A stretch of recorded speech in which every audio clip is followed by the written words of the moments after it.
So we are short. I'm gonna, Three. we do have a quorum though. One of them at least. Okay. With that, I'm gonna I've texted 2 of the 3, I'm texting the 3rd. all right. So we'll see what you get a response. Oh, we stupid. Has it ever happened where there's not been?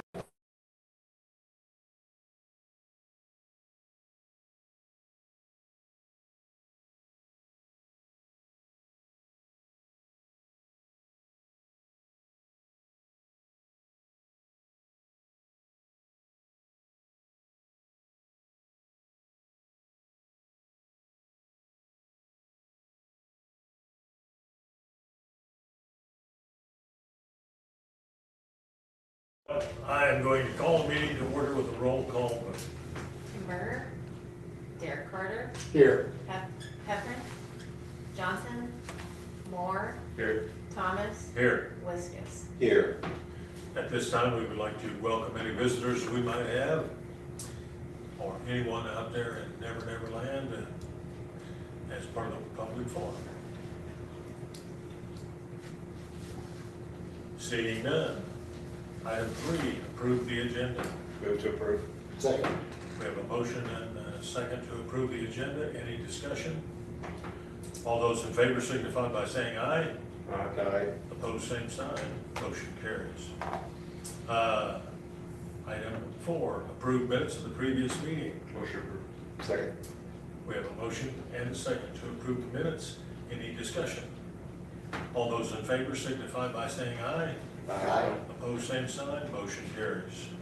Closed session to review, discuss records which are required or authorized by state or federal law to be kept confidential pursuant to Iowa Code Section 21.51A. All right.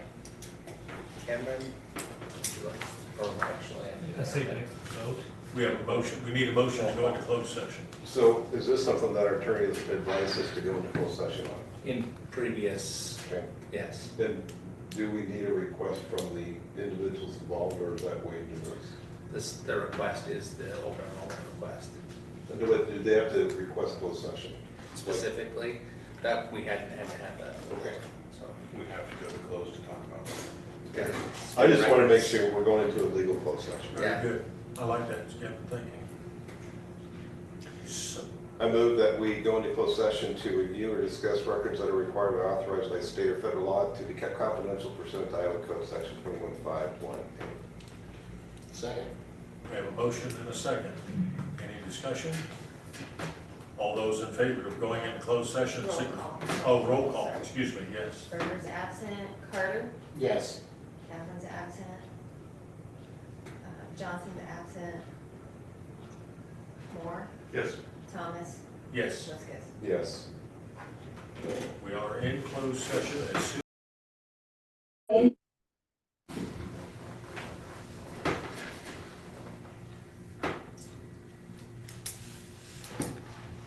We are at item 5A. I make a motion to deny the open enrollment request.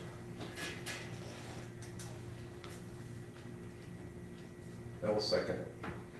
Okay, we have a motion and a second to deny the request. Any further discussion? All those in favor signify by saying aye. Aye. Aye. Aye. Opposed, same sign. Aye. So we have 3 in favor and 1 opposed. We no longer have any old business, is that right? correct, yep. New business. It does not appear that we have a student representative here tonight. Yeah, I wasn't sure if there was, so we thought we'd leave it on just in case. Sure. I do know, I'll speak on behalf of our student representative very briefly to say our girls are being quite successful in the softball playoffs. And they have a big game at Albion tomorrow, so be ready to cheer for what would be, I think, officially our 3rd upset in a row. So, not that one. That's what we like. Yeah. Next item B, approved certificate of substantial completion for the high school addition project. Rochelle let me know that she's trying to get back in. She said she needs let in. Whether she's on the old link, I'll email her the new one real quick. Okay.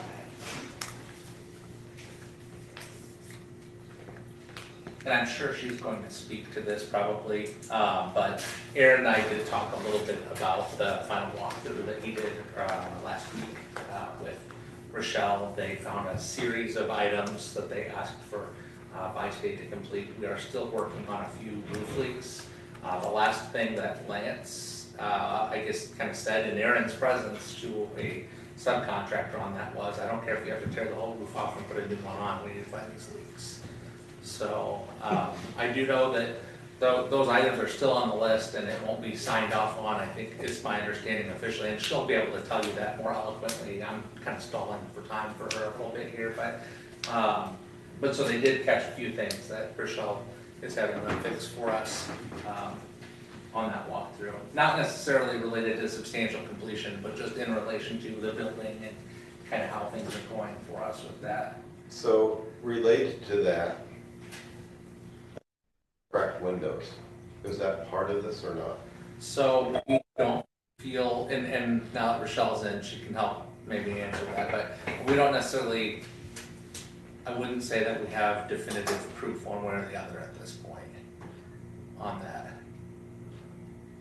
Rochelle, there was a question about the windows that had cracked. That's where I was answering there as you came in. Yeah, so we were out there last week. Can you guys hear me okay?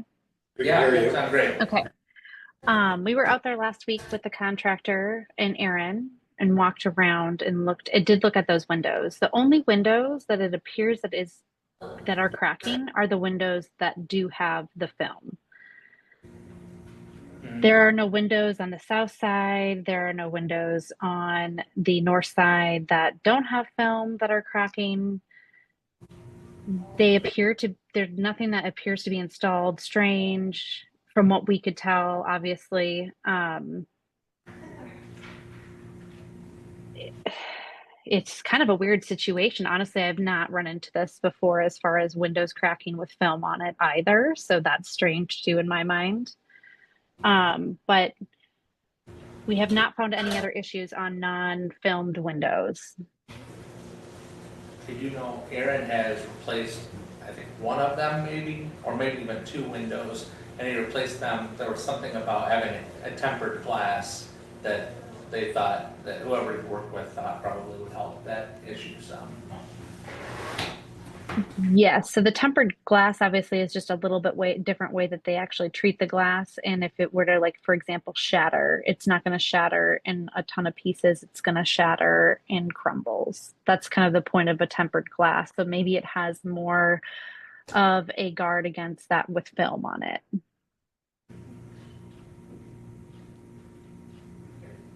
Can you explain Mark was talking a little bit about the roof situation with the leaks. Can you explain a little bit about that? Yes. Yeah. So we were out there last week walking around with the contractor, and they were out there, I believe, the week before that and had fixed they had found a few leaks.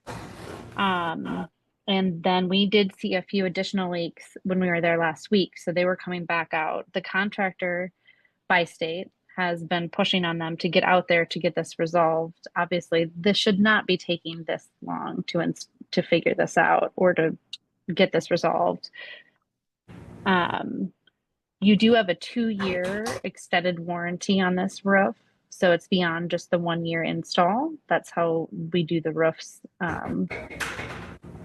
typically. So it's not like after this 12-month, the roof is no longer warranted. Obviously, it does have a total product warranty of 20 years, but the install warranty goes 2 years. So were they able to figure out, or have they figured out, is this a install problem, a product problem, anything like that? Or Right now, it appears that they're just finding these little holes as they come about. It doesn't appear to be a product issue because the product has been warranted by the manufacturer. So the manufacturer has been out and warranted the product. So it's been installed per warranty. I don't know if it's some little pinholes that come from when people are walking on the roof or repairing things on the roof. That could be part of it as well. And then they end up creating a new pinhole and they have to come back and patch it. That could certainly be part of it. Roof leaks are a challenge to find sometimes, but it definitely seems like the contractor has been very forceful with the installer of this roof. So the warranty is 2 years from install, the labor warranty? The labor warranty is actually 2 years from your substantial completion, which was August 9th, I believe, 2024. Okay. So if the roof continuously leaks from before and after substantial completion and they don't get this fixed by August of next year, basically we're going to be financially responsible for a roof leak that has been there since we took occupancy. Is that possible? I mean, I would not recommend that be our stance. I would actually recommend, if we continue to see issues in the next 6 months, that we actually ask for an extended maintenance bond on the roof that would hopefully help get these repaired if it does continue, or replacement of the roof itself. So what does it mean for us to take action on the substantial completion tonight? Substantial completion this has already been approved by the contractor. This was last year. It's just official paperwork that doesn't really give you it's not a final completion. We're still are not final complete. It's just basically saying that the portion of the building that you guys occupy is usable for its original intent. That's all substantial completion really means. I guess I don't understand why it was done a year ago, but it's still not done a year later. As far as substantial completion, or as far Or all as these the issues. roof I don't leak? understand why it's taken a year to get these issues resolved. We can certainly bring in the contractor to have that discussion further. I know that, roof leaks do happen, but we can certainly bring the contractor in and have a sit-down discussion with them on that. So with a motion to approve a certificate of substantial completion, I assume a payment follows, is that correct? No, this is just paperwork saying that the building is being used for its original intent. And the reason why it hasn't been filed until now is because we're waiting on a few punch list items from the civil consultant. So all items have really mostly been completed on the punch list as well. What are the ones that have not been completed on the punch list? I actually think the roof issue that's been on the original punch list. And then the other item is closeout. So closeout items like O&Ms, so manuals and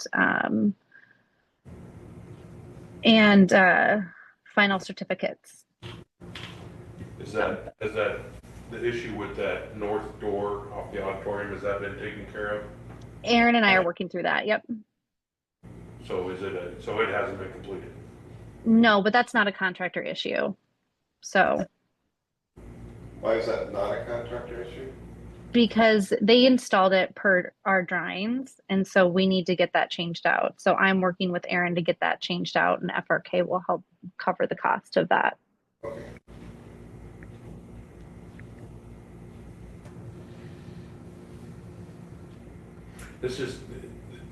It scares me with this roof issue. I know this document maybe doesn't necessarily really have anything to do with that, but that roof issue really scares me. Quite frankly, I don't want to walk away from this next year with egg on my face because of something that didn't get done correctly on all the millions of dollars that we spent on this building.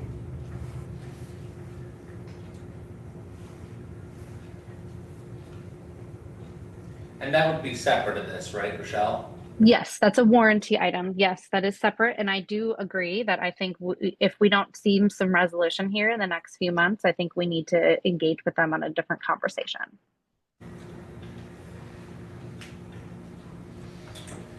I would like to make the motion that we deny the certificate of substantial completion until we have time to consult with our attorney for the purpose of seeking a bonded 1-year additional warranty on the roof.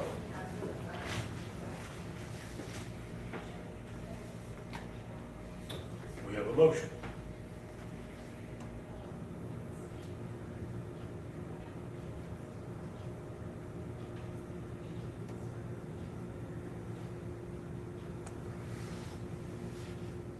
Good night for lack of a second, that's okay.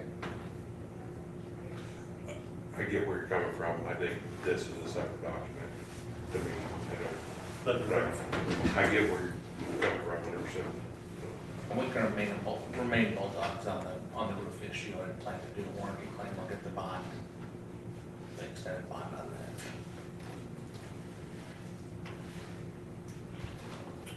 that. I would make a motion to approve this document. Second. Okay, we have a motion and a second to approve the certificate of substantial completion for the high school addition project. Any further discussion? All those in favor signify by saying aye. Aye. Aye. Opposed, same sign. Aye. So we have 3 in favor and 1 denied. Motion has been approved. We're down to item C, approve the sharing agreements for 25-26. Let's see what, okay. So again, sharing Dean Swenson, with Moravia, sharing me as we did this year, to cover some of their special ed, support. Aaron to help with some high level maintenance needs. I think he helped with like HVAC a couple times last year too, among some other things. And actually, technically Sam to us should be in here too. I just hadn't received it from them. Oh, that's right, they didn't get it to us in time, so we may have to bring that back. The question, we weren't sure ones that we've already done, if we had to bring those back or not, so. But this is just continuing our sharing with Moravia that we've done. And remember what this does for us financially is it produces ghost students in our group. So me being shared to help out with special education there at Moravia gives us actually 9 student count to go on to our enrollment numbers, and that produces 9 times 7,800 for the district. So it's a matter of producing funds that help us kind of weather the storm of declining enrollment. Move to approve sharing agreements, that's presented in the board package. My question, I'll second. So we have a motion and a second, and there's discussion. Sure. Yep. are we actually spending 20% of your time and 20% of Aaron's time We are working, out of district? we are working to align to that as closely as we can. I will tell you, Sam and I had a discussion this spring that we felt like we were probably underdoing the numbers pretty significantly for a while there. So we've made some planned time on those Fridays so that Sam and I can collaborate on our issues and provide some of those services to the districts so that nobody's paying for a service that they're not receiving, if that makes sense. It does, I just, to share a superintendent and our building director for the size that we have, and I get the ghost student and I get that, I just, is there nobody else that can meet those qualifications? So if Julie were shared to do that, we would get 4 students instead of 9.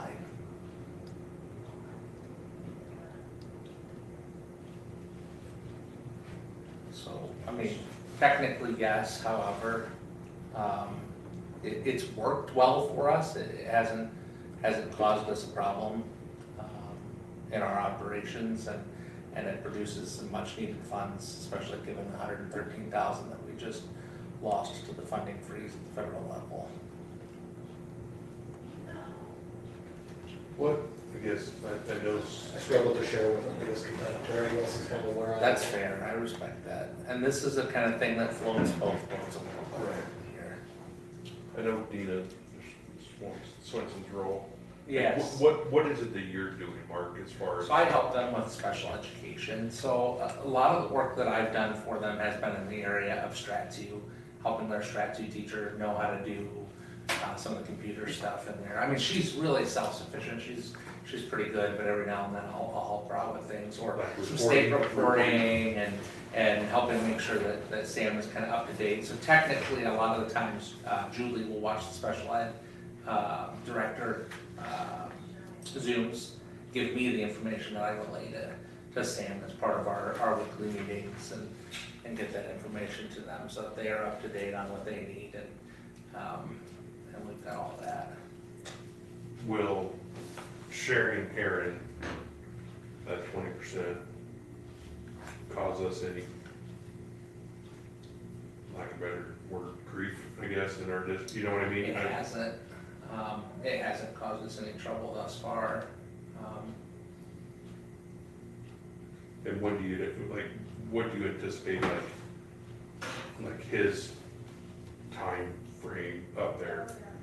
So we've made it an on-call kind of basis there with them, and so it's usually, like, they had an HVAC emergency that happened last year, and I know he went out and responded to help out with that, which, to be honest with you, as a good neighbor, a lot of these things are things we probably would do.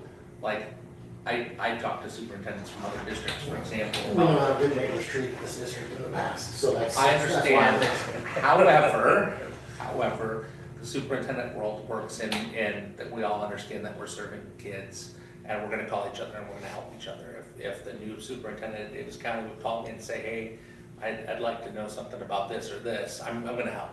Right. Because that's what we do to help each other build systems that are good for kids. And when I call and I've got a concern that I don't know what to do, I know that I've got a network of 50 superintendents that I know that will do the same thing, and they'll take the time to get on a Zoom with me and help me through it and work on it. So really, a lot of this is us getting credit for some of that collaborative work that we're Well, and the doing. reason I asked is because, you know, this was brought up to me last year from some of the members listening at home. Why are we sharing our superintendent? Why are we sharing our building and the grounds? And understand the full gist of it, Yeah. you know, I'm starting to learn. Taking me a few years, but, okay, that answers my Yeah. questions. And the hope would be that sharing all those different levels of expertise from different people to other districts means that we can all be more efficient in our schools. And I don't know if every sharing agreement out there works that way, but that's how we've tried to function these ones. As I've worked with Sam, we want there to be an efficiency that we can get something better for our district as a result of this work. So far, so good. Any further discussion? All those in favor signify by saying aye. Aye. Opposed, same sign. Motion carries. We're down to item D, approve the fuel bids. Move to approve? Second. We have a motion and a second to approve the fuel bids. Any further discussion? Hearing none. All those in favor signify by saying aye. Aye. Opposed, same sign. Motion carries. Item E, approve the induction coach contract agreement for 25-26. As we continue our work with Joan Moakley on the new teacher center, teacher induction. We have a few new teachers again this year, and this is a selling point when I go out to recruit new teachers at college teacher fairs. A lot of districts don't have as robust of a mentoring program as we have. We're very lucky to have somebody who can go in and work with those young teachers in their classroom during the school day, rather than talking to them after school about how it went. So, really pleased with the work that Joan does for us. Move to approve? Second. We have a motion and a second to approve the coach contract agreement for the induction, I guess. Please note to Carol Heffron this evening.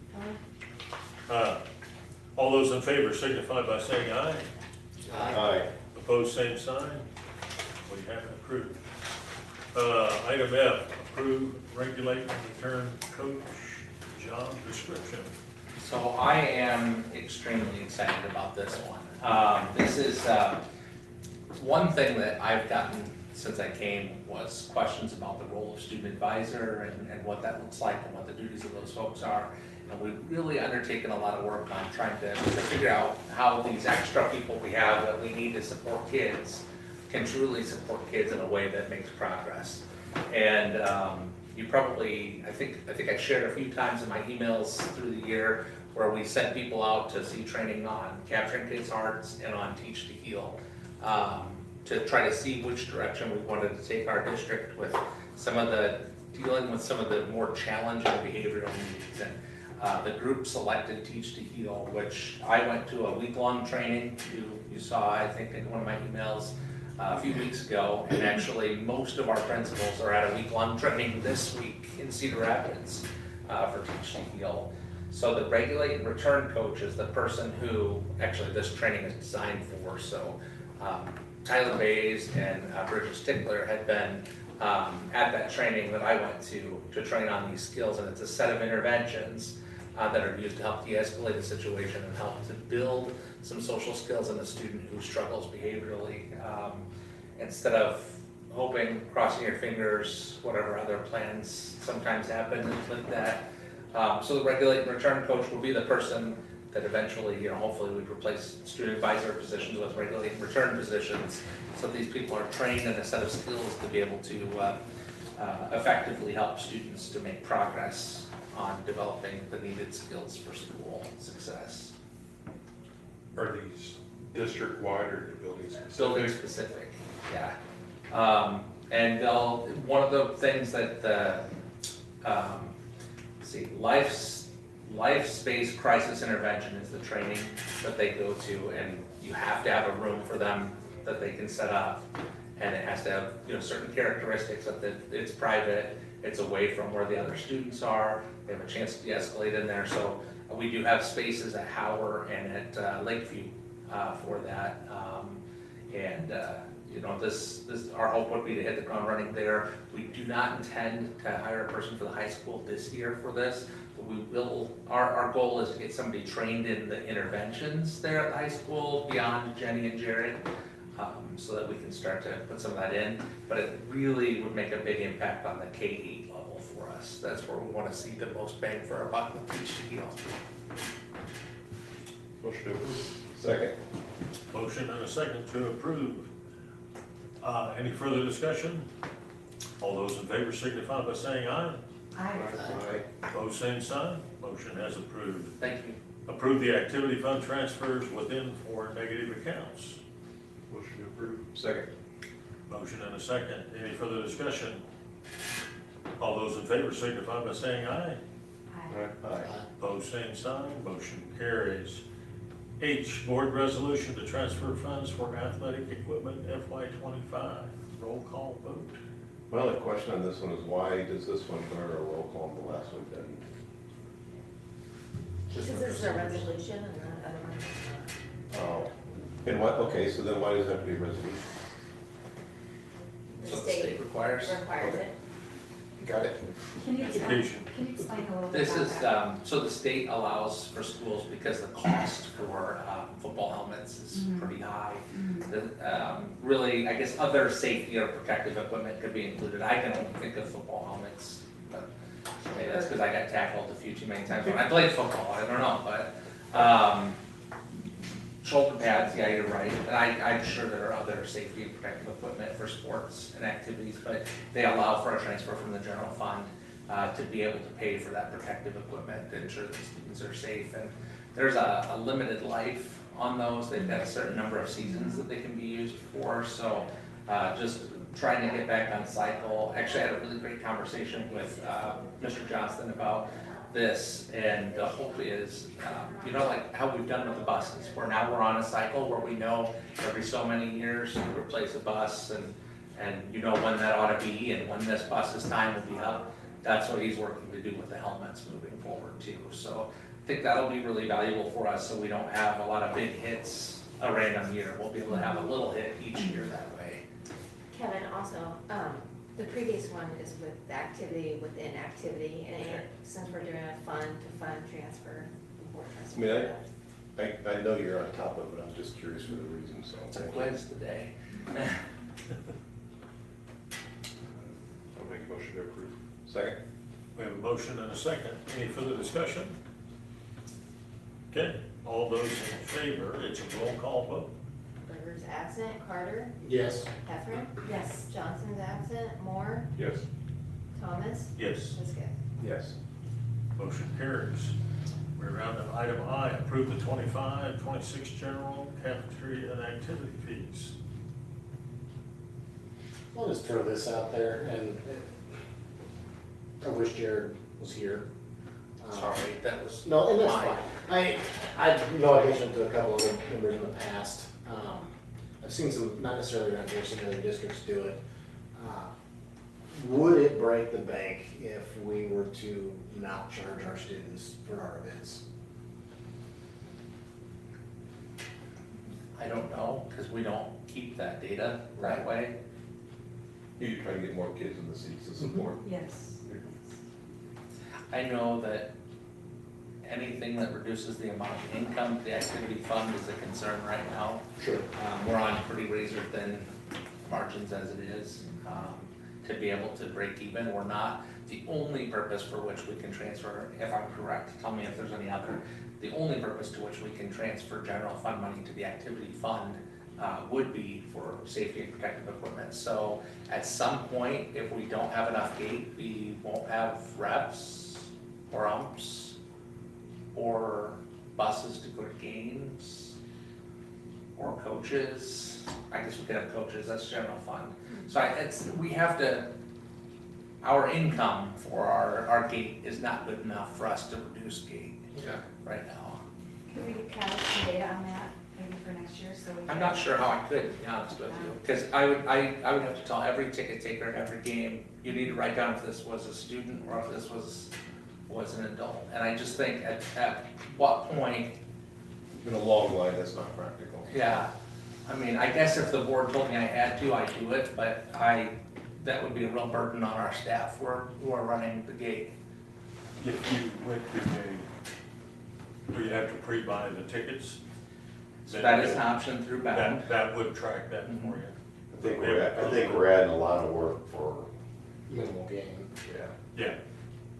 I don't, Go to a football game, look at the line trying to get, they're just trying to take money at people. just keep going. Yeah. That's right.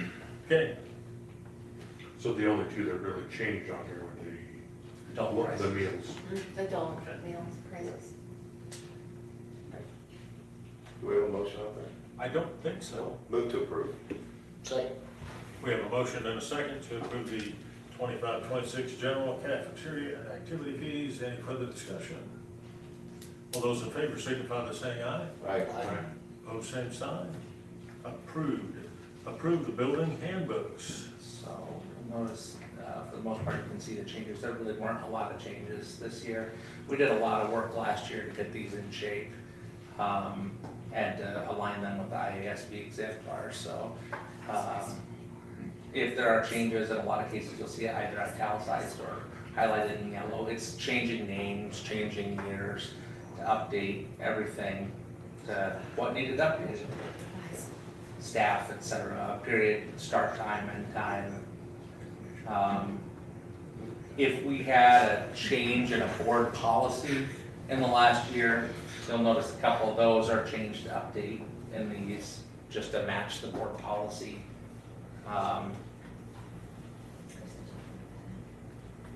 There was one of them that still had Mr. Moore listed as board VP. Well, I'm not letting you take that one. Yeah, for- I apologize, which, But I don't remember which. That's what Carol and I were just Oh, talking. which I building don't is remember that? which building that was now. High school. High school, on the front cover. Look at that. Of course, it could all change by November anyway, so I guess it doesn't really matter.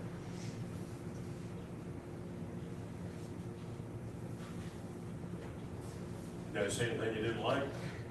Would you be willing to consider approving with that change? Well, gotta bring it back to us. Kidding, I'm about to throw something at me already. So I think, did anyone make a motion Make a motion to approve with, handbooks with the change from Mike Moore to Mr. Carter for BP. okay, we have a motion. Second. We have a motion and a second. Any further discussion? All those in favor signify by saying aye. Aye. Opposed, same sign. Motion approved. Thank you. Approved personnel business procedures. Motion approved. Second. We have a motion and a second. Any further discussion? All those in favor signify by saying aye. Aye. Opposed, same sign. All approved. Financial reports. Move to approve. Motion and a second. Any further discussion? All those in favor signify by saying aye. Aye. Same sign. Opposed, same sign. Next, superintendent's report. So, if you got a chance to read my weekly update this week, that really has the bulk of what I would say, I think, for those planning at home. Like, whenever we do a board meeting, I always think like, well, I kind of just gave a report, a weekly update, but I do feel like one section of that, actually a few sections of that do require repeating for those at home. One being, we're doing work to update our emergency operations plan. We've actually hired an outside person who's got some extra FEMA training and is working with us and our local emergency response teams to put together an even more robust plan. Actually, we did get some compliments on some things today at the meeting that we had that maybe some other schools didn't have. So that was kind of a nice little feather in the cap and felt good for a moment. But definitely adding in some new things. It looks like something that belongs in the 21st century rather than maybe the late 90s now. In that it'll have some nice pictures and some maps in it and everything, and not just a wall of text. We will look to come back either in an August meeting or the first meeting of September to ask the board to approve the new revision of the emergency operations plan and resubmit that with the governor's office for the safety bureau. Is that the closed session deal? How does that work? I still have to work with the attorney on it, but I believe that there is a part that we have to do with that. So yes, I think you're right. And then to avoid all politics related to this, but just to allow people to understand the current situation, on June 30th, the federal government announced that there would be withholding $6.8 billion in funding earmarked and approved by Congress for school districts that was to begin disbursement to states on July 1st. And that funding is frozen. There are a series of funds that are being withheld from school districts. And these are funds that we were obviously had in our plans because they were earmarked for us going into this year. June 30th is well after districts make all fiscal decisions regarding staffing because you have to have had contracts out to people. So we will lose $73,000 in Title IIA professional development, and also used for class size reduction. We use it for class size reduction, so paying for staff so that we can have small class sizes. We'll lose $40,000 in Title IVA academic enrichment, which we actually use to fund part of our 3-year-old preschool. So while I'm not proposing, obviously we can't be proposing cuts at this point anyway, we have contracts out to everybody, those are already issued. We will lose $113,000 in any of our comfort for this year that we could have had to make sure that if unexpected expenses come up, that we were safe. There is an advocacy effort to encourage the federal government to consider releasing those funds to school districts who have planned for that. If that's where you're inclined, that might be a thing that could be beneficial to many local districts. So not trying to be political one side or the other, just funding decisions had already been made by the time this was announced. $113,000 is quite a bit. I talked to a friend who runs a larger district, and he will be short $500,000 from his district's budget as a result of the change on June 30th. So definitely a scary deal there. Any questions? That brings us to the very next part. It's not Taylor Swift, it's not Taylor Swift, it's Taylor Bravo. Even better. Who said even better? We get like, Mike, was that you? Yes, what I get. That's even better. Come on. It's pretty amazing. You missed that part. What a tough conversation to follow. Sorry, No, but Derek, it's his. gosh darn it, it's a hard topic though.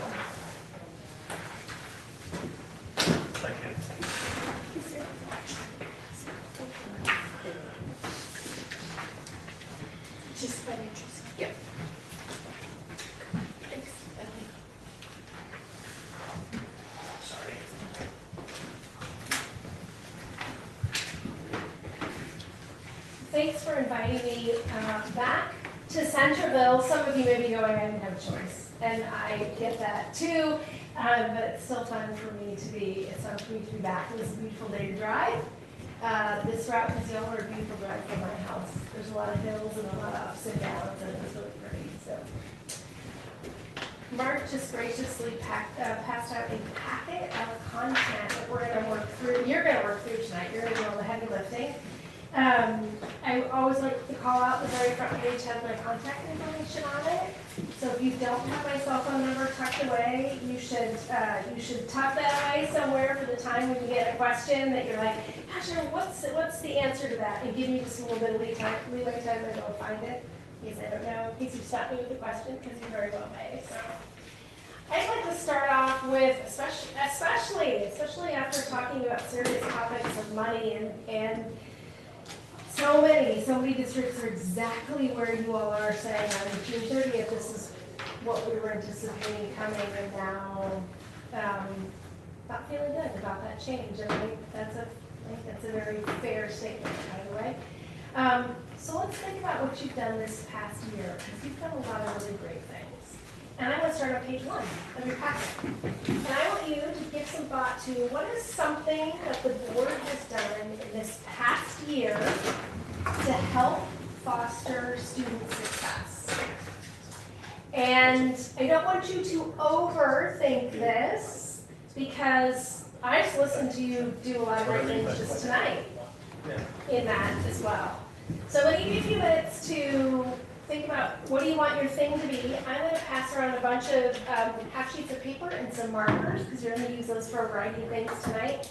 But after you capture your thought, I'm going to have you write your, whatever that thing is, on a half sheet of paper, because we're going to post it up here on the wall so that we can see it and be reminded of it tonight. Okay? What questions do you have for me before I get arts and crafts out? We're planning until 7? Is that what you're thinking? Yes, we probably need to adjust just a little bit of material, because I might have more material than we can do tonight, but. Okay. Oh, I'm just curious, because at some point, a break, that's all Yeah, do you want to do it now? There is before we pizza start? and soda for the board members out there. Oh. I think there's even plates. I wasn't advocating right now. Well, you absolutely, It's not a bad plan. I mean, Yeah. you I think absolutely it would all be should smart.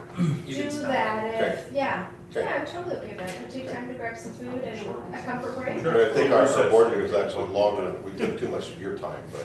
No, you have important business. You don't always get to decide how much time you need to talk about stuff. That's okay. Okay, so let's take a short recess. If it's here, let's do it. It's in the kitchen area there. I can start handing stuff out. Go out there. I was thrilled. That was my plan. You know, sometimes plans don't Mark, you have like mute minutes and shut off the camera, or? Well, I mean, we're still here, so I'd say leave it going. Well, Carol Befford, Hey, busy? busy about what? Busy. Sure, yeah, say hi. How are you? I'm good, how are you? I'm a little over the 4 o'clock start time. Hey, So- that was easy to do. Well, Let me tell you. I was knee deep in. You wouldn't need to eat the hay, that happens. And I'm moving Mike, I want to put a tool. You just want to float it. No, Oxygen.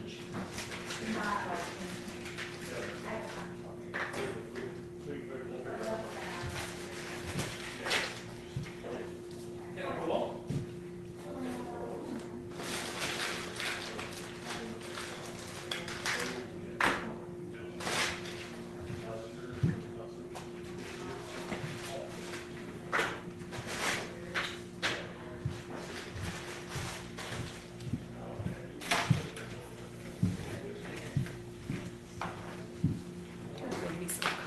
Each time I stand up to Trust me, not many people, we have nobody watching, so Okay, good. if someone joins in, it'll be 5:30, because I thought that's when it, our normal start time, but we upload these later, and we get like maybe 20 people to come back and watch them later. So you're not seeing much. No one's seeing much of you, sorry. Okay, good. Good. I'm just gonna make sure that I don't stay, I never sit right away. All That's the my biggest sign out. older guys. Luckily, I'm 30. I don't look 30, but I have long hair. But they hate being on here because they'll stand there and they'll look at the front thing and they're like, I really have that piece of hair. And I'm, sorry to tell you, I guess so. The camera does not lie.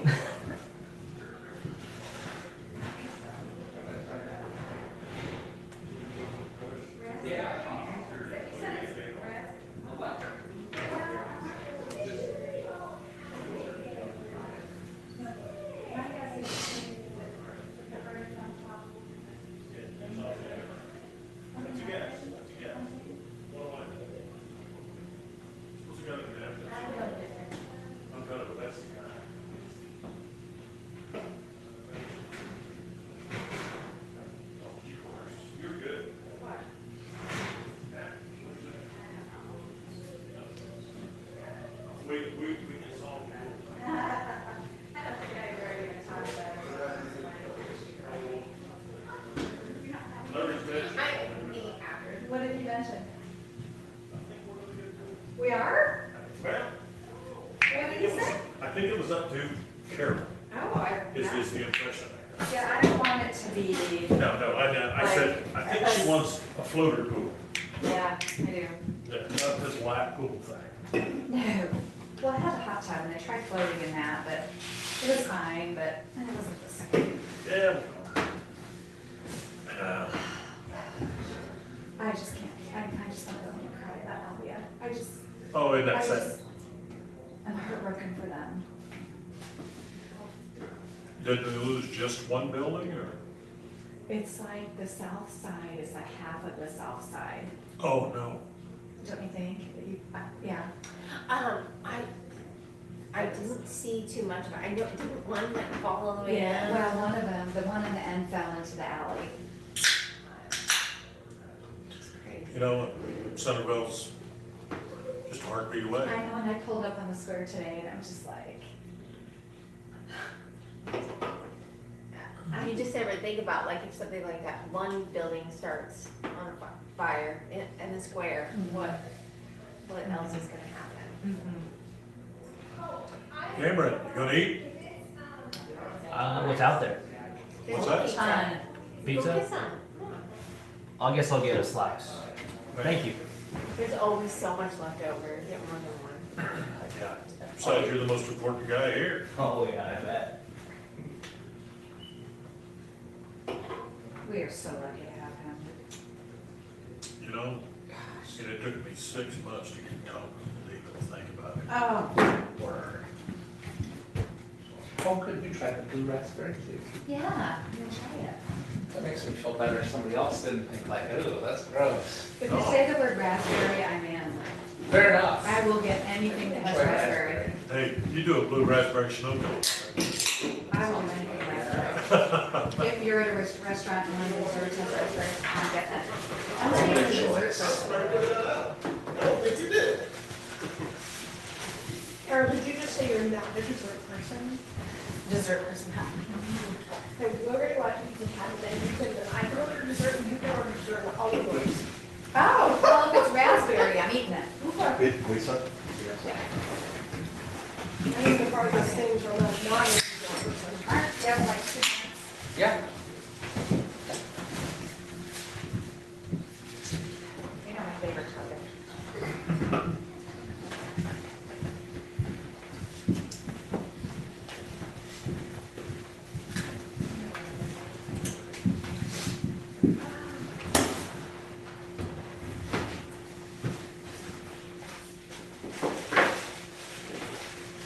Well, Mr. Moore, I saw you out there, weed eating or string trimming.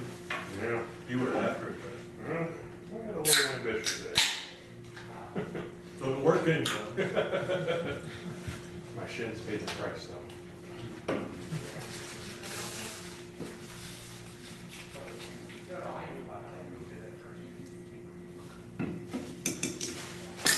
Did you ever get that lot sold?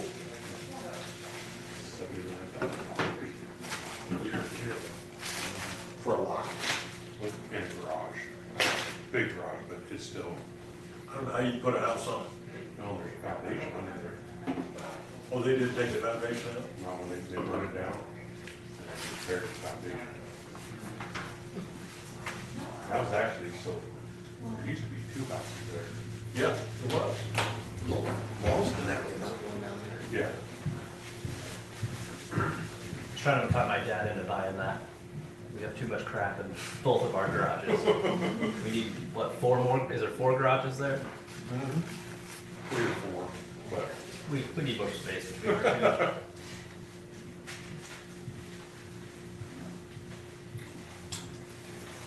I'd like to have a top of that price. It'd be worth maybe half. If you could use the building. So the building's very nice, and it has water and sewer. Does it? People have looked at it, but it's one that wanted to use for commercial business, and it's not done commercial, so.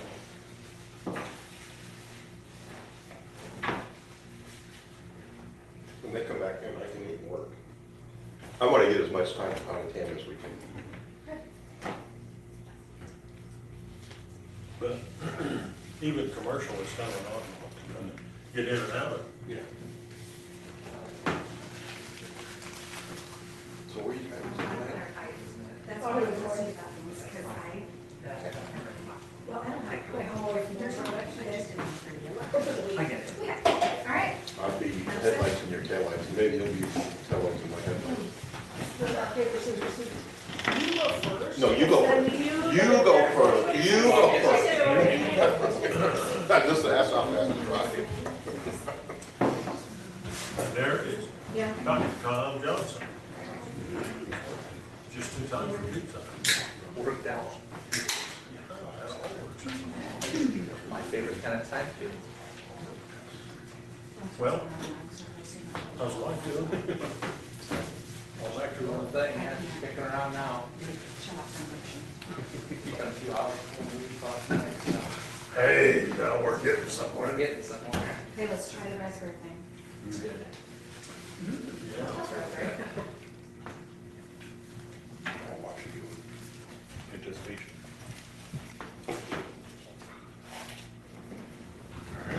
That's good, Yeah, I thought so. that's good. I feel like it's kind of thing where there's plenty left. Are you okay if it's just like, hey, if you need something, Oh, we'll replenish absolutely. and we can do our thing as we go? I will never stand between anyone and food. Ever. Well, and a few of these guys, you don't want to. No, Whoa. totally. I didn't say names. Hey, I'm gonna follow Mike Moore's lead. I know I'll get through there. Why did you do the double stack? I did the first time. Oh, Not my first rodeo here, Carol. okay, gotcha. So are we answering number 1 on this? So yes, if you've got a bite to eat, you're ready to hit it, I would say Yep. let's look at page 1, fostering student success. You've got half sheets of paper in front of you and some markers. So I'm gonna say, I'm gonna have you give some thought to, again, what is something you've done in the last year to foster student success as a board? And if there's anybody in the room that's competitive, it doesn't have to be unique, it can be, it doesn't have to be, you don't need to worry about. So what's the name of the program you put in place at the high school with the acronym? I'm terrible at acronyms. That's mine. Not like AD program. No, Because it feels like the whole year was so big that I'm trying to figure out what all we did.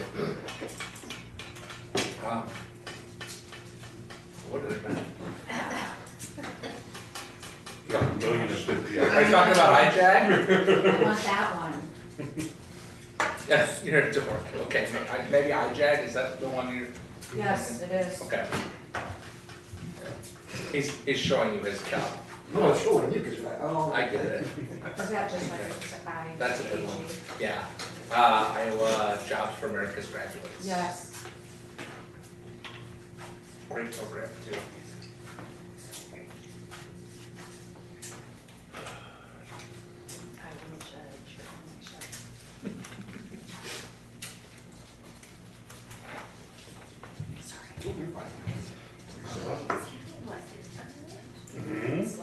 Yeah. Yeah, our whole consortium. We've got a consortium with the regional special. Think he's gonna write something about that? Yeah. So they were, I said they were.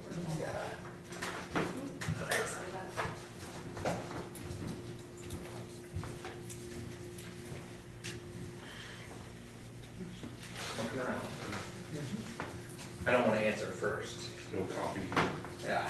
Once you have your idea written down, or ideas, if you're an overachiever, I want you to take what you have, and I want you to go share it with somebody you're not sitting next to. Mike. Yes. I did. Yeah. But in a perfect world, you'll like get up and move and talk to each other. No. Carol and I got this down, right, Carol? That's a good one. Yeah. So, that's what Well, board It's the first development, time. and then hires. Yeah, I thought especially for $100, you might give somebody a That's- steal it. What's that? Yes. Most of the time. Whoa. Once you share, I want you to come pick them up over here. So we can see them. And you should be prepared, I might be On asking this you, paper here? yes, or around it. You might be asked to, I might ask you to tell me something you heard. So I hope you had a good conversation with whoever you shared with. Everybody talk something. Hold on. Yeah. Oh, need a number. Nerd, I'm giving you due. Oh, hey, yeah. You can't read my handwriting. Yeah. Yeah, I think that's a big deal.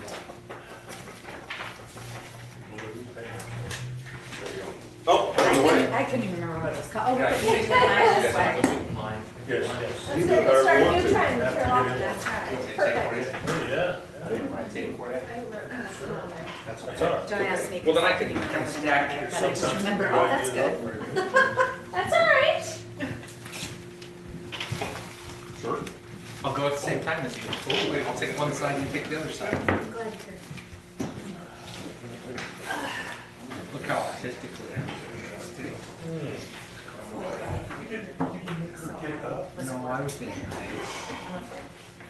Okay, now I want you Butterfly knife. to talk with an elbow partner and answer this question from the list you created. So whatever you put out there, how do you ensure the public knows what you're doing and why you're doing it? Talk with an elbow partner. First of all, What the, those playing along that home thing? It's a legit thing. I don't know. there's some things behind that one, actually. Yeah. Some of these are not like the other. Very true. How does your public, how do you ensure your public knows what you're doing and why? You know, I will tell Insure's a you, very big Your word. elbow partner. Not me, not yet, your elbow partner. Oh, yeah. I can't wait to hear what you have to tell me. Yeah. I would find that a lot better. Yeah. Can use that to talk about. And our advertising program before. Yeah. Okay. Good work. Like that. I never had it though. Yeah, very good, yes. Which was. Well, anybody that looks Just at this. it. But I think also even There's some of your we did. It's not really not. because these are. Well, I recognize that there's people that might not have everything sitting in front of them, so they try to talk about it, and they want to get all one. Yeah. Yeah, It's hard. so I feel like it's, and the, Most of the time you do. Hey, didn't there, and I get in trouble. They don't have that. Yeah. It's a parking lot here. Yeah. It could have been either way. Any conversation, I'll take it. Ready to share out? Open meetings. Lisa wants to. Well, first of all, I want you to tell me something you heard.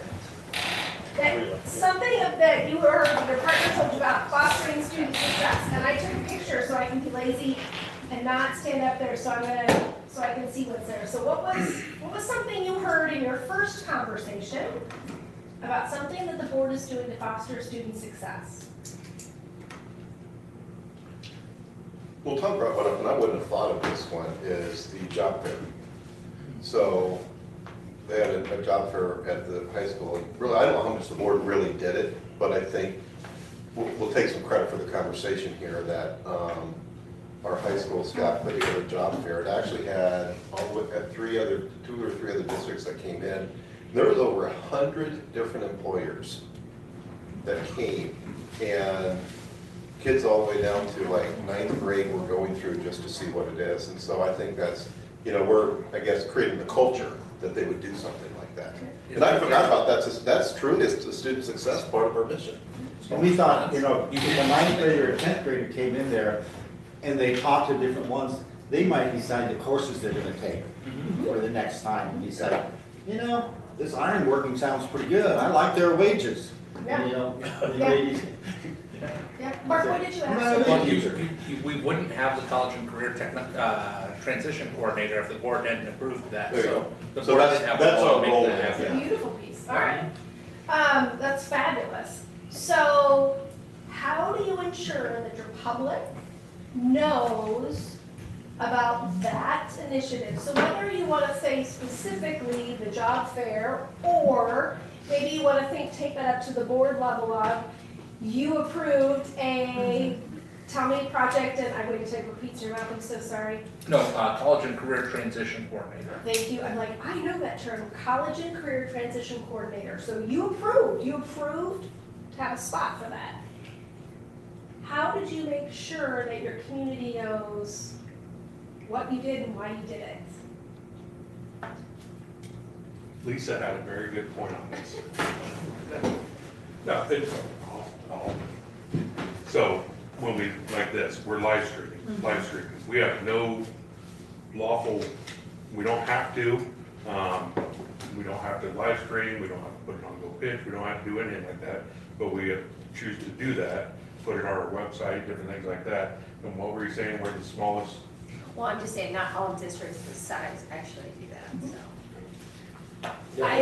And I will say today, I had somebody in a conversation today told me how they brought up something at a board meeting that happened more than 6 months ago. November, I believe. Yeah, and he just made a comment to me on that.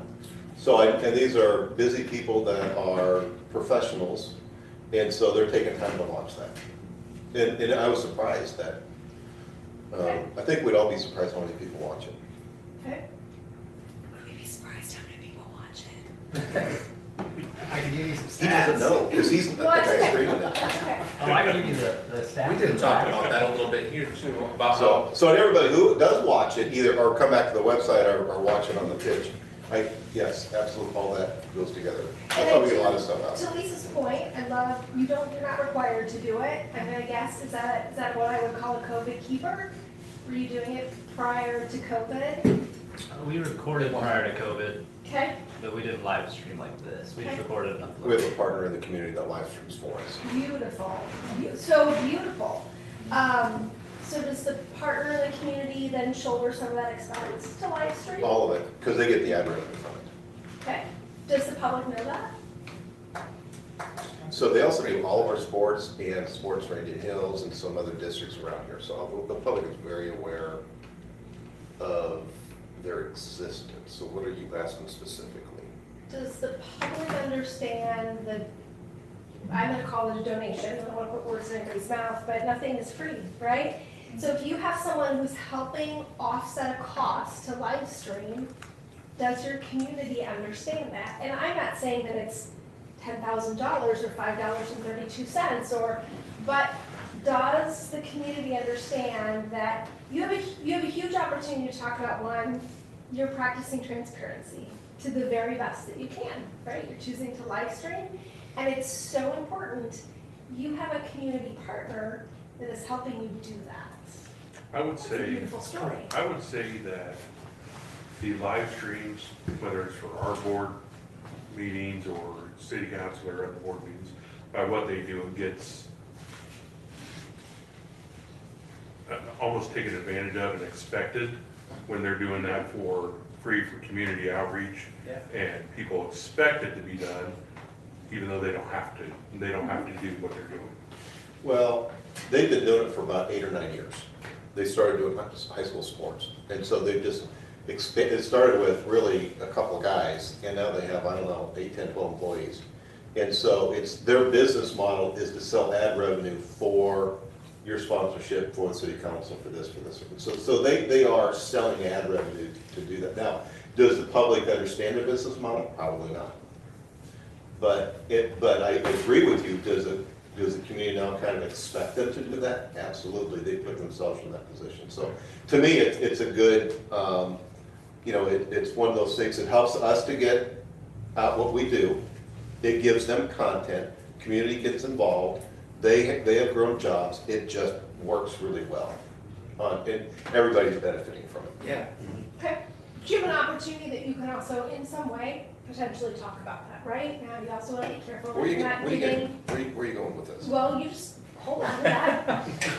Remember the D, right, the D doesn't like to sit and wait for everybody else. All right, so let's talk about something else. What else did you hear? College and career readiness was a great one. What else? What else did you hear someone tell you about fostering student success in the last year? The people that have been hired. Beautiful. And why is that important, Carol? Because we're hiring them to be leaders, and we all know how important an effective leader is. And so we just, through the guidance of Mr. Taylor, have hired some fantastic people. Let's say one of those positions wasn't filled. What would happen to whatever program, class, whatever pick any one of those. If that spot wasn't filled, what would happen? At all. I mean, high level, it doesn't have to be exact. You would have other people picking up the slack. You would, it would just double everybody's workload. Do you have a potential that you might not be able to offer a program? Probably. Yeah. And if I can't get a program that my student really, really wants, as a parent, what might I do? Right, or somewhere else, right? So filling those spots, putting right people in the right spots. It's a beautiful way to support your staff. It's a beautiful way to help foster success for your students. Love it. How do you talk about that with your public so they know how incredibly important it is? Talking to Lisa, for me, it's a little bit different, I think. One being what I do for a living, I'm always talking to people outside. But then being in the schools as much as I am in the schools, you get the chance to talk to all the employees, to listen to them and to give your answers or reasonings or whatever on why the board did what they did. And to me, that's huge. Let's do one more. What's one more that you heard? There's lots of great ones up there. I'm going to go with mock trial. I'm going to give Mark credit because he started mock trial. So our superintendent is very involved with student success, that he personally took on the leadership of a student activity after school. And I think that's an outstanding and rare characteristic of a superintendent.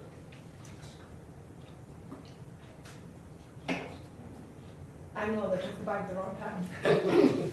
Why mock trial? Why is that important? No, I want you, Kevin, I want you to tell me, why is mock trial important? That just sounds like a bunch of hooey. Because the Bunch of kids talking goal- about stuff they don't know about, anything about. The goal that we've set years ago was to have an activity for every kid. Now, I don't know how many of these kids are this is their only activity. Right. So I can't quantify that, but that's why we've invested in esports, because there's a lot of kids in esports that aren't in any other activities. So we want an activity for every kid and a kid in every activity. That's a culture thing. How do you know what I'm gonna ask? How do you ensure your community knows that you believe every student should be in an activity, and there's an activity for every student. This kind of reminds me of, you can, you know, what is it, you take a horse to the water, but you can't make him drink. I mean, we can put it out there on the pitch, we can put it in the paper, we can do all these things, but if somebody's not interested, or they're not asking questions, or they're not watching or reading those things, you know, I think we're doing our part. And I don't think anybody's saying you aren't. Right. Right, but what I do want you to realize is, you have a lot of really great things going on. And you're right, you can put the live stream out there, maybe people will watch it. There are some people in the world like me who like to watch that kind of stuff all the time, for real. There are lots though who won't watch it when things are going well, or when they feel like things are going well. Your opportunity to have just a little bit more conversation at the table about the really incredible work you're doing. 2 more sentences to say, why is that mock trial so incredibly important? Why is esports so incredibly important? Why IJAG? Why is that important? Just to give one more time for your community, if they are watching, or if they go back and watch that recording, but they get to hear that. It also lets you all practice. What's the thing I'm gonna say when somebody stops me at the grocery store, the gas station, wherever I'm at, the ball game, and they're not happy about whatever that is? You all giggle like that's happened before. What's that nugget? What is the thing? And you can't answer IJAG for everything, right? I get that. But that you take a little bit of time to practice what are those things, because I believe that you want Centerville to be the district that is the destination for all students. Fair statement? Actually, maybe you would disagree with me, because maybe you would say, Tammy, it already is. And I would love that. But when you are asked about your district, when you're selling your district, this list that I'm going to guess, you all probably will be like, oh yeah, okay, I would have done it, okay. That's a beautiful list. So I don't want you to forget, or sometimes get in the, even the moment about talking what the current news says about funding you're gonna lose. This is amazing stuff you're doing for your students. So that's what I want you to I want you to tuck that nugget away for tonight, to think about, what are those things? How can we talk about that? What does that conversation look like at the board table as we're voting? You had a meeting with a ton of big things on it. Friends, you didn't make easy decisions tonight, and I followed it all, for the most part. But I've been in your shoes. I hadn't sat and been in your shoes. I don't know that every single thing you would have done would have made sense, right? So sometimes just those couple of extra sentences, it's a great way to sell the work you're doing, okay? So if you do not feel like you've been patted on the back, you should feel like you've been patted on the back. That's a great list. I'm going to capture each one of these things that we do. I'll type them up, and I'll send the summary letter. I'll send it to Mark. I'll send it to Mike. Lisa will also get a copy, but you'll get that back. So if you see me taking pictures of stuff, that's why I'm doing that. Okay? So if I can answer Carol's question, I agree with you, you can't make them drink the water, absolutely. 2 things. One, when the community started to go after the Main Street thing, whatever, 10 years ago, a guy from Main Street came down and presented. He said something about how long it takes to make change and people to notice it. What he said was, when McDonald's changes the format and the design of their menu, even their most regular customers takes 2 years to notice it. The second thing is, I'll just use this. You know that brand, right? Did you maybe see a commercial for it on Super Bowl, something like that? No problem. Yeah. So if everybody in the world knows that brand, why do they still advertise? And that's because to stay relevant, they have to keep their message out there all the time, because even your most loyal people take 2 years to notice you make a change. And that's the whole point. Oh, I firmly believe we have to give them, I mean, we are, I think we do a really good job with it. I don't know how How to do to it, make yeah. people Right. see it. Yeah. Right, you know. but what Tammy is leading us to is just, it brought me back to the realization that people are so busy in life, they're oblivious to things around them. And they only pay attention to it when it's close, because it's the closest battle now. And I think your point is, we need to make sure we get our message out there relevant all the time. And you'll have new people that will hear your message, right? So maybe somebody new moves to town that hasn't, they're tuning in for the first time, right? Or you bump into somebody that I mean, to Kevin's point, right, if I get a little wrapped around the axle about something, it does happen on occasion, that's the thing I'm focused on. And by the way, sometimes when Mike then can catch me and go, hey, but did you know, right? Or help me just enough, switch my gears, that sometimes I'm like, oh, well, tell me more about that program. Or mock trial, oh, and your superintendent's leading it. That's a really cool story. It's a really cool story. You have a cool superintendent. You have a cool everything. All right, so we're gonna leave this, but again, this is your reflection moment of celebrating the work that you've done. As we walk away from each section tonight, I want you to think about HOP, which is, I want you to think about what is a habit of practice? What is a habit of practice as a board you are willing to talk about from thinking about this exercise that you just did? So you talked about one of the great things that you've done this year, because I don't think you get to talk always about the really great things you do, and you get to hear somebody say, these are amazing things. So let me say that again, you created a great list. What is your habit, if you were to pull one thing out of this as a board that you would say, we could make that a habit of practice, what would be one thing? What would be one thing from this exercise of celebrating your success and how you're to talk about it in the community? Kind of like a review, like a quarterly review of highlights and things that we've done, programs or things like that that we can present at a board meeting. Do you all like that? You're not marrying anything tonight, you're not committing yourself to anything tonight, and above all, I'm not trying to create extra work for you, so please know that. Mike, you were either taking a breath or you were about to say something, and I cut you off, and I'm really sorry. What I have learned is the quickest way to get a crowd is to have kids perform. If you want to get a crowd, you invite the tumbling team on your stage, and every parent and grandparent will show up to watch their kid. And that's the quickest way to get our message across, is to have the kids deliver the message. What if you had your students come talk to you about mock trial? What if they shared, they do that sometimes. We did. Yeah. Beautiful, or IJAG, or the tumbling team, or whatever that is, but you, right, Mike, you're spot on, right? When all of a sudden it's the kids, because we can create a great list of all the things, I'm completely jazzed up about mock trial, of all the things that a program will do, but when you hear it from your students, and what a great way to highlight your students, right? All right, you can't see the HOP back here in the corner, but what I'm gonna write is quarterly review or quarterly highlight. Again, I will bring this back to you. You'll do with it whatever you want. Hopefully, you'll pick something off the list, all right? All right, and I'm gonna do some abbreviation because I'm a horrible speller, so if you look at something and go, what is that? You'll know what it is. All right, here's your next activity. I want you to turn to page 2.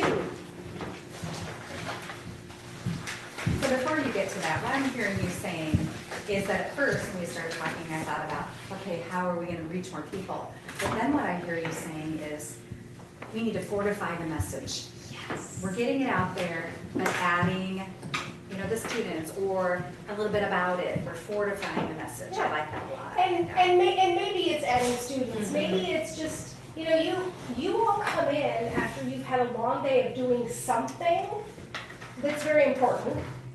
But then you come and you sit at the board table, and I was very guilty of this. We worked through that agenda, and we wanted to be efficient. And I don't know about all of you, but on times it was a really short agenda. It was like, how fast can we get out of here? And maybe there was like a little discussion before the meeting started. It's going to be 20 minutes. I bet you can't do it in 18. And that, I love that efficiency. I do. But I want you to think about, you're so used to it because you're living, breathing, eating it, that, just that extra little bit each time that you're talking about something can really help. Yeah, I'm not encouraging meetings until 2 a.m., friends. Please know that. But yes, fortifying, Carol, it's a beautiful way to say that. All right, I want to talk about observations for just a tiny little bit.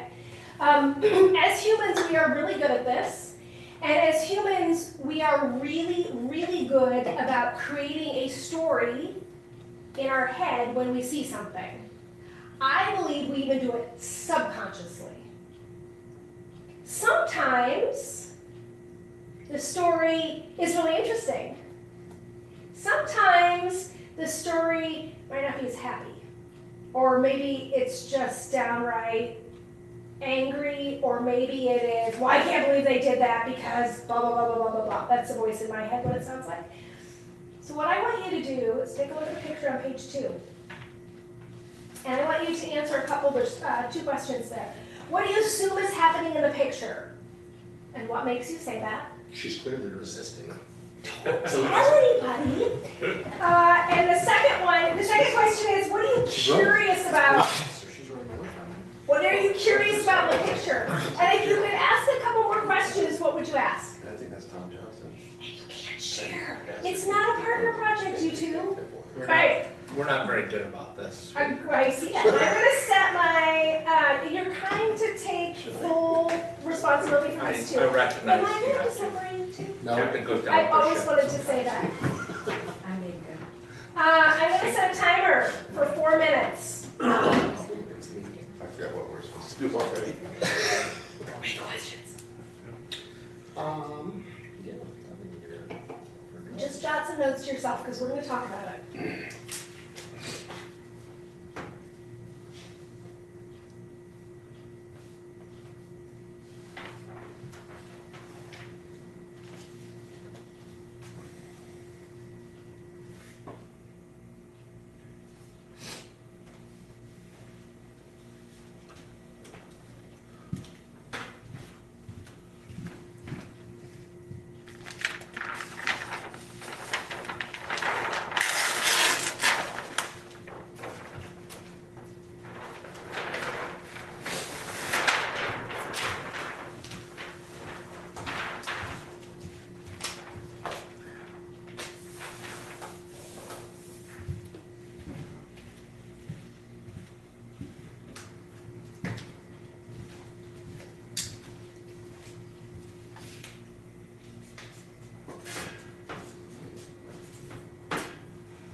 Yes.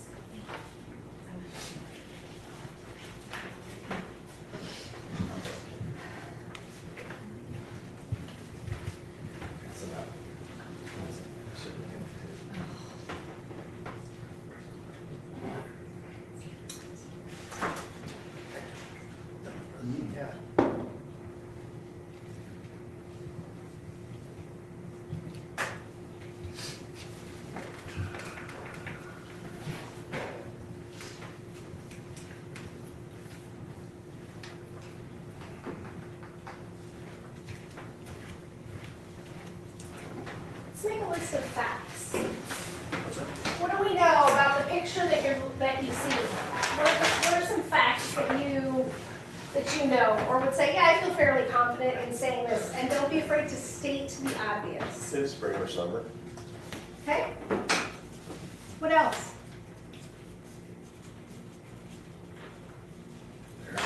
Out for a jog. Okay? What else? Mother and son. Oh. Yeah, One's older. age difference anyway. I got a totally different story. Oh, no, guy in the black shorts is trying to bug the wolf. She doesn't have a purse. I thought it was supposed to be a cross-country team, and that was the coach leading the way. No. See, the Krispy Kreme light just went off. I tried to eat my 4 there. Won't happen. Mark, do you remember what you said just a couple minutes ago when somebody said the guy in black shorts is bugging the woman?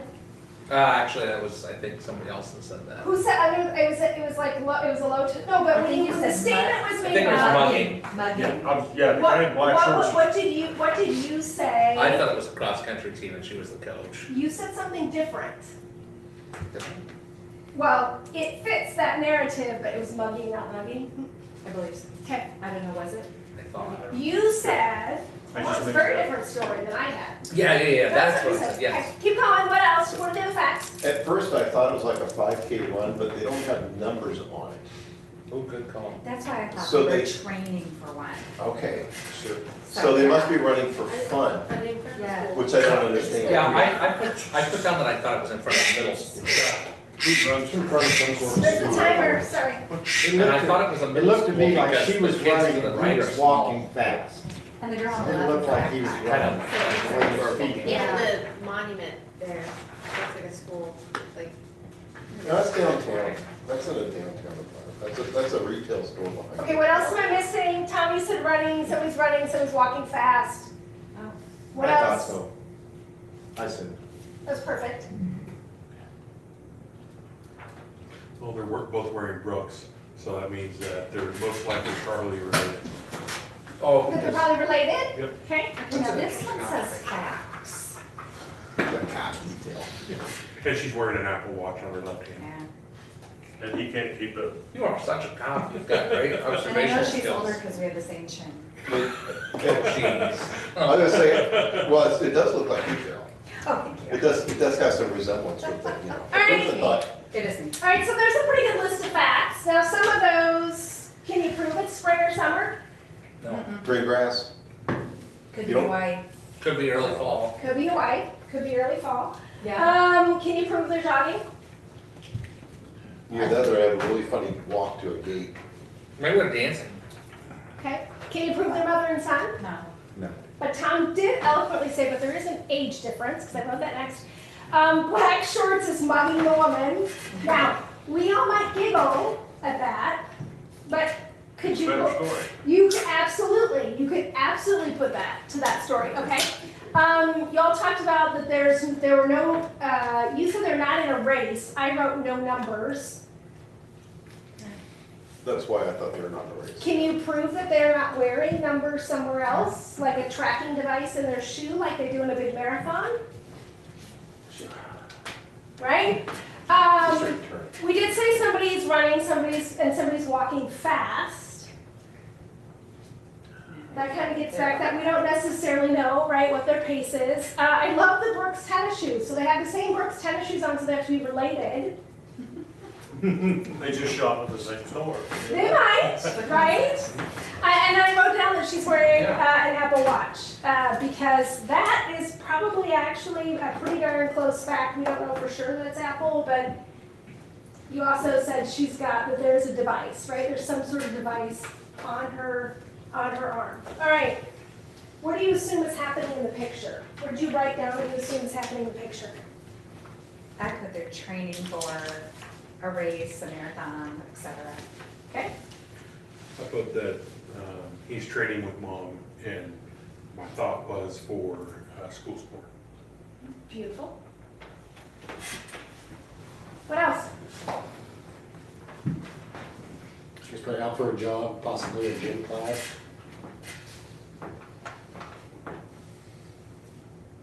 Anybody have anything else? I kind of like the mother and son thing. I didn't say that, but I think she's trying to get her young son in shape. She might have been a runner at some time. I just think of my oldest son running with his daughter and his son, trying to, you need to do cross country, and I'm gonna go out with you and run with you, and force you to go in cross country. And tell me why you would default to cross country versus a marathon versus a festival race versus, I don't know, anything else. Because that's We're what in the it's, school's mindset. Yeah. Yeah. that's what it's familiar with. Okay. See, I'm trying to figure out what the three kids in the background are doing. It looks like it's after school and they're waiting for their ride. That's what I wrote down. So was that something you'd like to know about? Well, because there's not a ton of kids like it'd be in a school unless the bus has already come a long time. I think it's before school. You think before? Yeah. I And mean, she's that's walking, hard to say. this one's walking into the building as Yeah. far as. I just think it's in front of the school. I just think they're trying to get somewhere, and there's no panic, they're just hurrying to get somewhere. I would want to know. I think if it's noon. Like If you maybe stretch somewhere. this out, are there more people running, is what I want to know. See, I think it's noon because the shadows are not overly long. so it could be morning or. Oh, that's a great one. But it's one or three kids out there, what are they doing? Because there's not 100 kids waiting for a bus or to be picked up. There's just 3, and it's a little median between 2 streets. Okay. They're skipping school. No, because they're out in the open, they're not out at the reservoir fishing, or they're not, Actually, playing a video lot of games. times people who skip aren't very good at hiding. Well, and as somebody who's done their I gotta say. parking lot duty, there's always the kids that Yeah. their parents are late. Yeah, Yeah, there's always a few. so that's the thing. Could be. That one's on their phone, so. So do you know the answer? Oh, shoot. Our you're human right. tendency is to look at a picture like this and we jump to a conclusion. Our brain is wired to say, when we don't have all the details, we're gonna fill the spots in, and we're really not gonna do it in a positive way. It's how we are. We tend to think of things like cross-country, because it's what we know. You all just had a conversation about skipping school, because it's what you know, right? It's the work you're doing. It's easy to do that when we don't have all the information. And it's where we as humans can become very biased in looking at something and saying, here's the story. And I recently read, while you might not be able to control your first thought, you can control your second thought and the narrative you tell yourself. Now what's interesting is outside of mother and son, I didn't really hear a lot of rosy stories about what could be happening here. But it's how we're wired, and it comes to the communication we have with each other.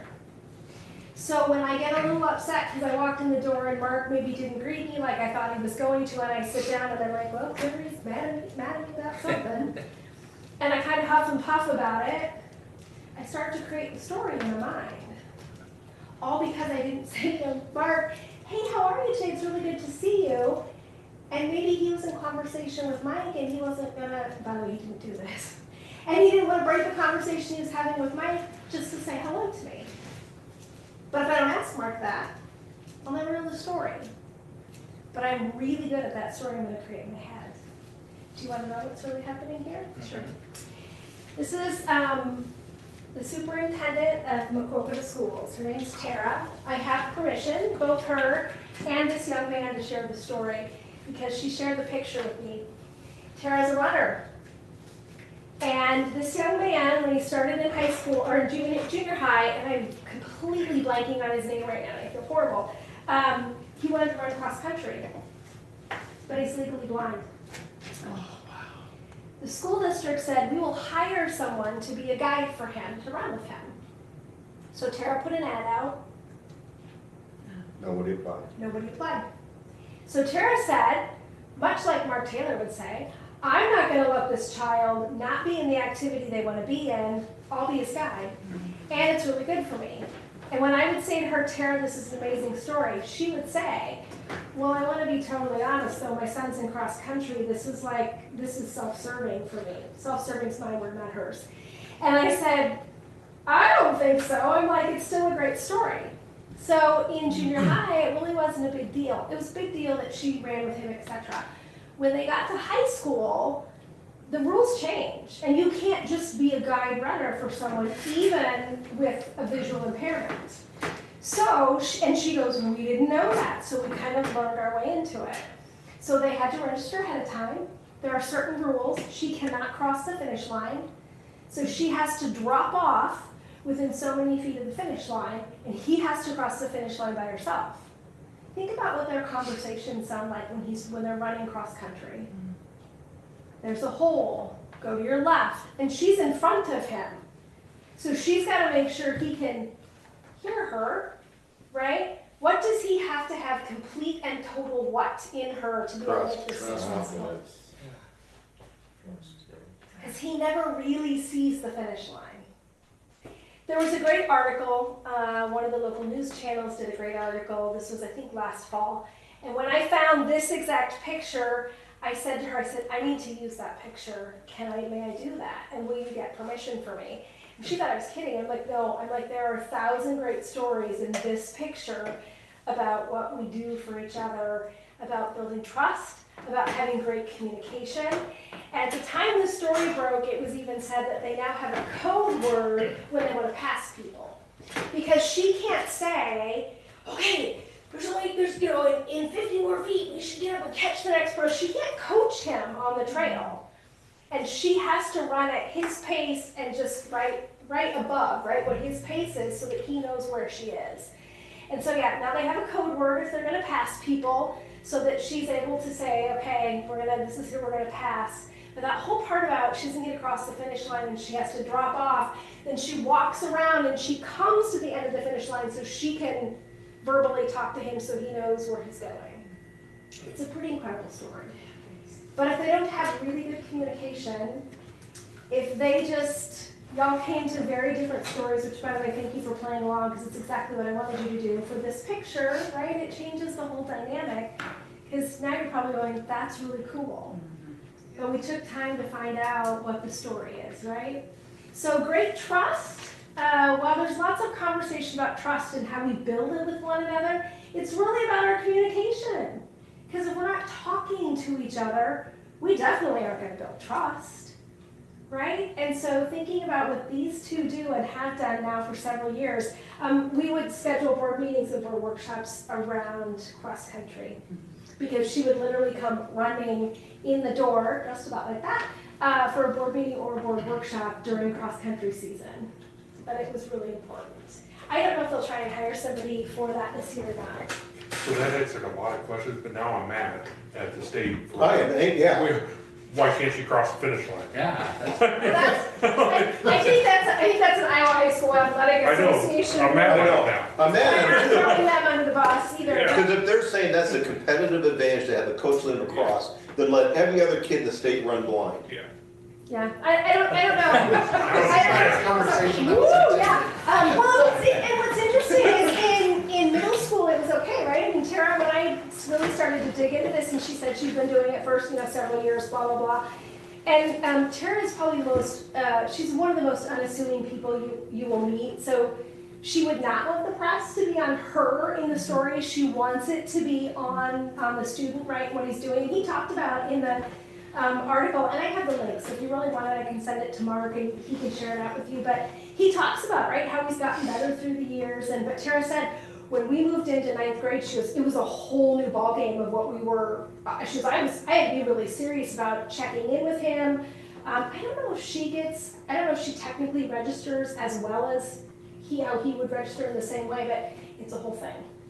So, and then she would say, and I get all the great benefits of running and getting that in while she's helping him. But again, when you talk about an activity for every student and a student in every activity, y'all, it's a beautiful statement to make, and the lengths that you're willing to go to as a board to make that happen. So you're gonna take cross country this week? Yeah. Please don't mock trial. All right. So let's think about practice of habit or a habit of practice from that conversation. So you looked at a picture, you answered some questions, you created a list of facts, and then you learned the story. What's one thing? What do you want to take away from that to say, this could be a practice of habit that the board puts into place in our work?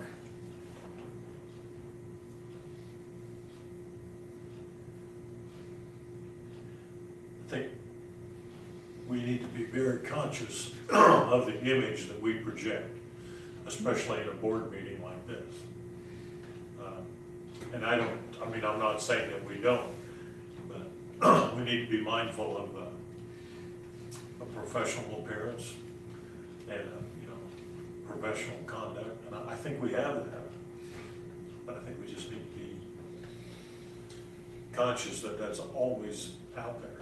It's a beautiful statement, because if somebody only clicks in for a couple of minutes and they see maybe they see you having a really great, honest conversation, but it sounds tough, right? And I don't mean you're being disrespectful to each other. I don't mean that at all. But if it's the only snippet I see, remember what I will automatically do in my head. They don't get along. They're not nice to each other. And by the way, I'm trying really hard. I'm practicing this whole, I might not be able to control my first thought, but I can my second. Because, oh boy, do I need to work on that. And it's hard. It is hard. I think about the conversation about what's happening, right? And cuts that are being made, and I have lots of things I want to say, and how do I help? My first thought's not very nice. So I like that. Being mindful of what you do collectively together. It's beautiful. I think one thing that, in reflection on, and I'm only gonna speak for myself, not other board members. The work that we do as a board member, I hear that a lot. I hear it a lot from you, like, how hard board members work. And I'm not gonna discount that we don't put in a little time and effort, because we have. But I think the effort that, personally speaking for me, in the years that I've been on the board, the work that I've done to further schools pales in comparison to the superintendent, the principals, and the teachers. My work is to come in here a couple times in a month, read a board packet, come in here, have conversations in between there. But really, the day-to-day get it done stuff is nothing that I do. We may make a decision to say, let's support esports and spend money. But that means he's got to go out and do a ton of work to make that happen. He's our coach, esports coach. So he's got to go out and do all that. He's got to support that. She's got to pay the invoice. Everybody's got to do that. And the decision that took me a few minutes to reflect, he spends hundreds of hours a year doing. So the work that I do on the board is really to make a decision and then enable somebody else to do the work. Because I'm not going to do that work, he is. So support and get out of the way. And maybe part of that's being reflected, right? Yeah. At some point in time that you say, I'm going to go back to what Mike suggested. If you did a quarterly review on all the great things you're doing, maybe a tie into that is it's hundreds of hours that are spent on that list to do those great things. Hundreds, maybe even thousands of hours get spent to implement it, right? I think the most important thing that I've learned, and maybe just being in the community, but on the board, and different boards than this too, you don't want to be on it unless you are really sure that this is what you want to do. Because when you talk to people, we want to build our school up. We want them to think it's a great school and great facilities and great teachers, principals and all that. But we want people to be excited about our school. And I think that is really, when we talk to other people in the community. And I think Mark is such a good leader in that way. I don't go to coffee class very often, but I was lucky enough to go last time because somebody wanted to tour the school. But anyway, there's about 30 people there, and they give a report. And Mark gives a report on the school, and they give a report on lots of other things. So there's a lot of people listen to that. And I saw Ashley Bird taking notes on it during that, so there's some report going in the picture someplace on what happens. And so that's a way that we, he builds our school up too. And I think that's so important that we have to do that for the community. What time does this coffee, what did you call it, coffee what? Coffee clutch. What time does it start? 10 o'clock, isn't it? Yeah, it's during the day, 10 or 11. I thought you were going to tell me it's like 6 in the morning or something. No, it's on Wednesday. If you're working, you can't go. Yeah. And so when I was working, Yeah. I never went to coffee class.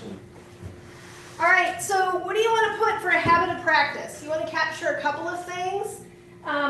Mike, you talked about,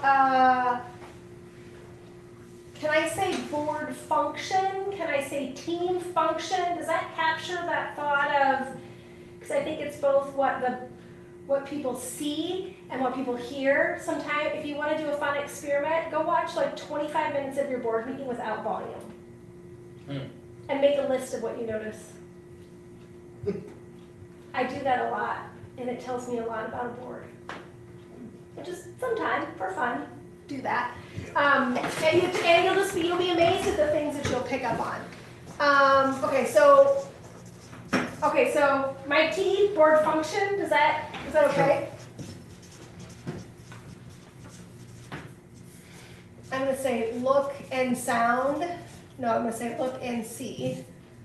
That'll tell me what I need to remember.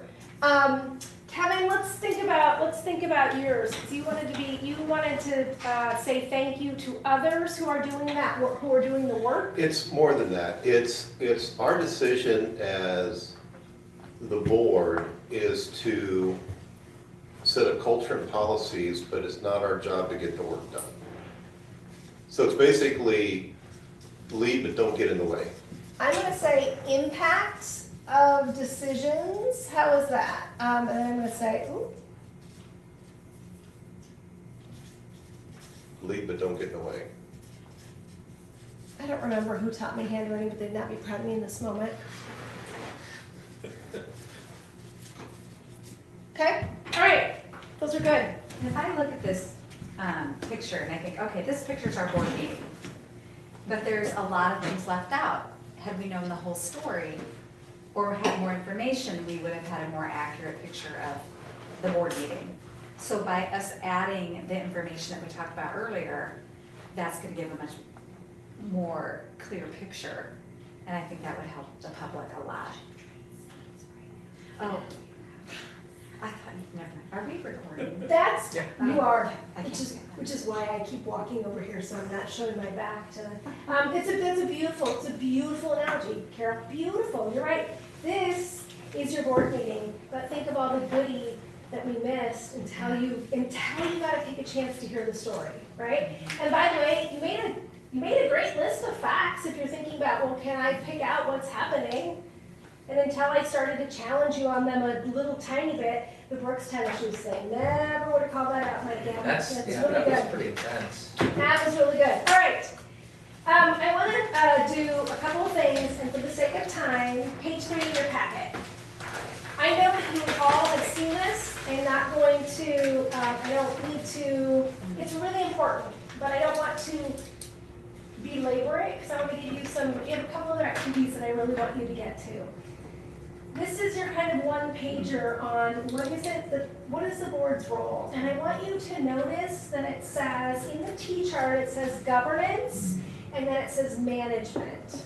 And there really should be an and between there, because it's not a one or the other, it's not one against the other. You have to have both, because you'll notice it's this collaboration between the two. So, Kevin, I'm going to use your example. We approve that we're going to do esports, and then we say, good luck with that. Let us know what you need. Hopefully it's not money. And not because, He not just got a because bunch of money. not because it's esports, by the way, because that's just how it always works, right? But that the board says, well, maybe we shouldn't call it esports. Can we call it something else? Can we call it, and pretty soon you hear, no, that's what it's called. No, we don't really like that name. Can we call it e-fun sports? Can we call it, no. Or that's not your, that doesn't become your role, right? You want an accurate representation of what it is. You want to know that it's acknowledged by other school districts. They go, yeah, we have one of those too. And then you look to Mark and you look probably to Lisa and say, okay, good luck. Do we need money for that? Because Lisa's probably going to go like any good SBO. She's going, and because that's important, by the way. But they're going to figure out the pieces, right? They're going to figure out when they're going to meet. They're going to figure out how many students they can serve, etc. But you do get asked really great questions. You had some really great questions tonight during the board meeting, and I should have wrote them down because there was, Carol, you said at one point in time, and I don't remember what the topic was, you're like, hey, tell me, can I ask a question about whatever it was, right? It was a great question. But to give you all time to kind of talk through that, talking about your, I'm going to call it your building occupancy, that was not the very first thing about the roof. You had really good conversation about what does this document mean? What do we need to be concerned about if we say yes? What do we need to be concerned about if we say no? You had a really great conversation about that. It's exactly what should happen. No one said, could we please see the document, we'd like to rewrite it. No one said, I don't trust the way it's written, and how are we going to sign it? Will we do that tonight? Nobody asked that, because that, you knew that wasn't part of what you did. The top half of the sheet on this developing a governance mindset, comes from the book, The Governance Core. For whatever reason, I did not bring it with me on this trip. There is a new version of the Governance Core. It's called the Governance Core 2.0, and I love it. I didn't think I would because I love the first version. What I like about Governance Core 2.0 is it talks about the pandemic. It talks about what happened during the pandemic, not the logistics of that, but it talks about it changed everything we did, from the way we bought toilet paper to how we grocery shop to what happens in education. It talks about having a time in our country where politics might feel, I don't know what the right word is, I'm going to say strong, and that's okay. Governance still has its place, and it's probably even more important. But you're not asking people to come to the table and not have their own personal view, but you are saying we still have to focus on our governance role.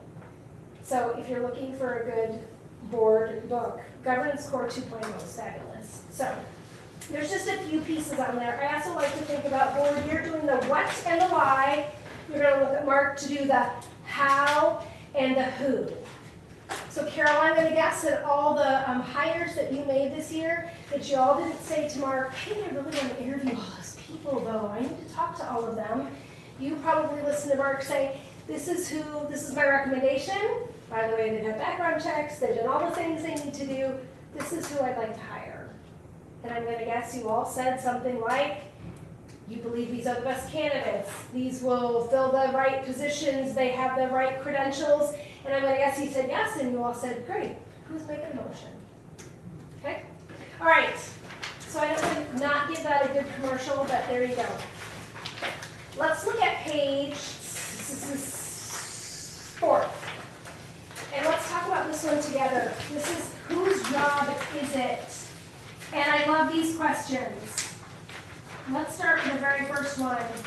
Lights on the athletic field. So, Mike Moore, you're at Mrs. Scher's second grade classroom, and somebody comes up to you and says, I'm so glad I saw you because I need to talk to you about the lights on the athletic field.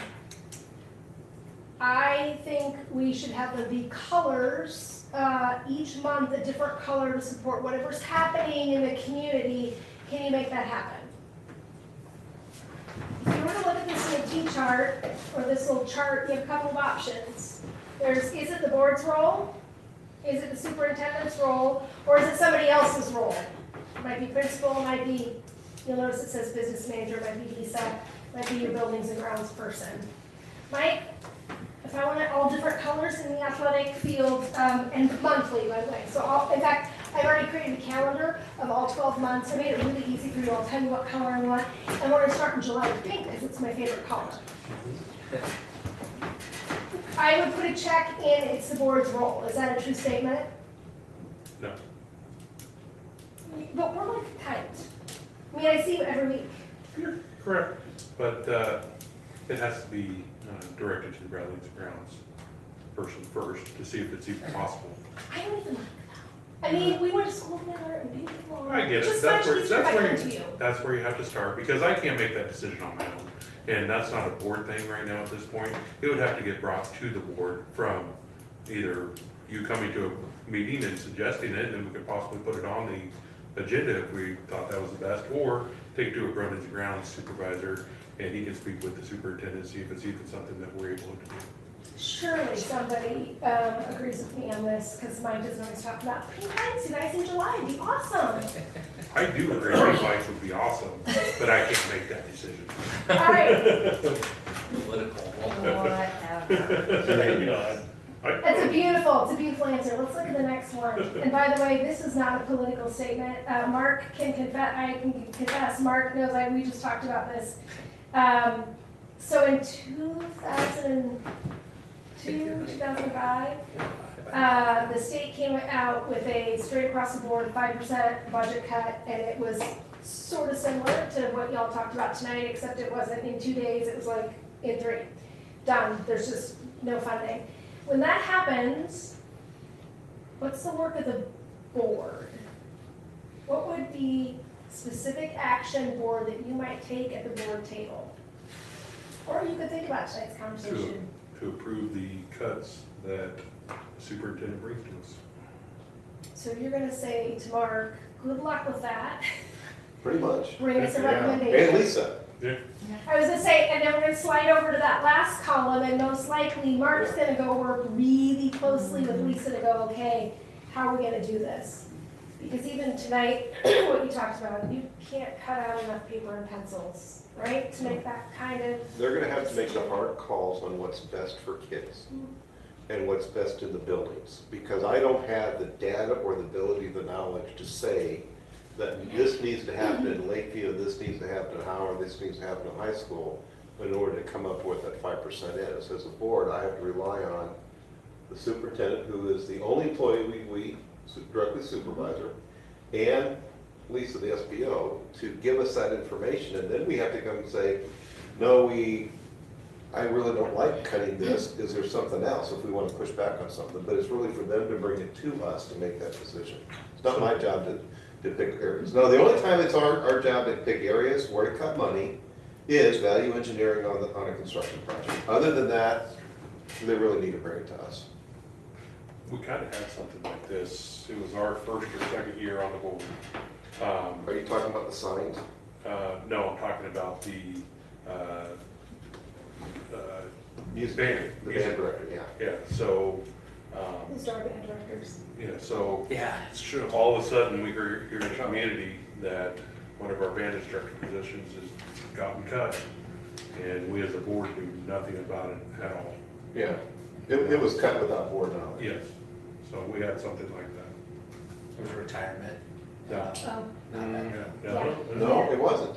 I thought it was. No, was. it wasn't. It was. Well, that person was. It wasn't replaced. Yeah. Right. It was the early The board retirement. was not advised that retirement was gonna happen and we were not gonna backfill that position. Oh, We were okay. never told there was no backfill plan. Yeah, That part, yeah. that was a real, for me, a rude awakening, because, well, we approved the budget, someone else deals with it, But that was But- 2020 in COVID, yeah. and we'd only been on the board a few months, and I think there's some weird things with time with Yeah. COVID, and we just, yeah, go ahead, keep going. No, I mean, that was, it was one where, yeah, we don't really have the say in it. We approve the budget, and we trust, well, now like Mark to run the budget, Mark and Lisa to run the budget. But it's still one that probably, stuff like that should come to the board to one, either say, hey, this is what I'm thinking, or this is what I'm gonna do, and at least have a discussion about it. Yeah, and that does happen, because I'm thinking, when we went through the building project, one of the things that, I think this one, there's only three of us up to the board from when this happened, but we were told in the planning that there was not going to be a replacement of equipment in the weight room. Because the principal and the superintendent at the time came and told us that the equipment was okay, and we could cut that from the budget. And so we didn't add that into the capital budget. Well, we get everything all said and done, and come to find out that the equipment some probably needed to be replaced, not all of it probably needed to be replaced. And then it became just a big issue in the community. But we as a board went on the advice of, some people that we thought were giving us good advice, says, no, we don't need to replace that stuff.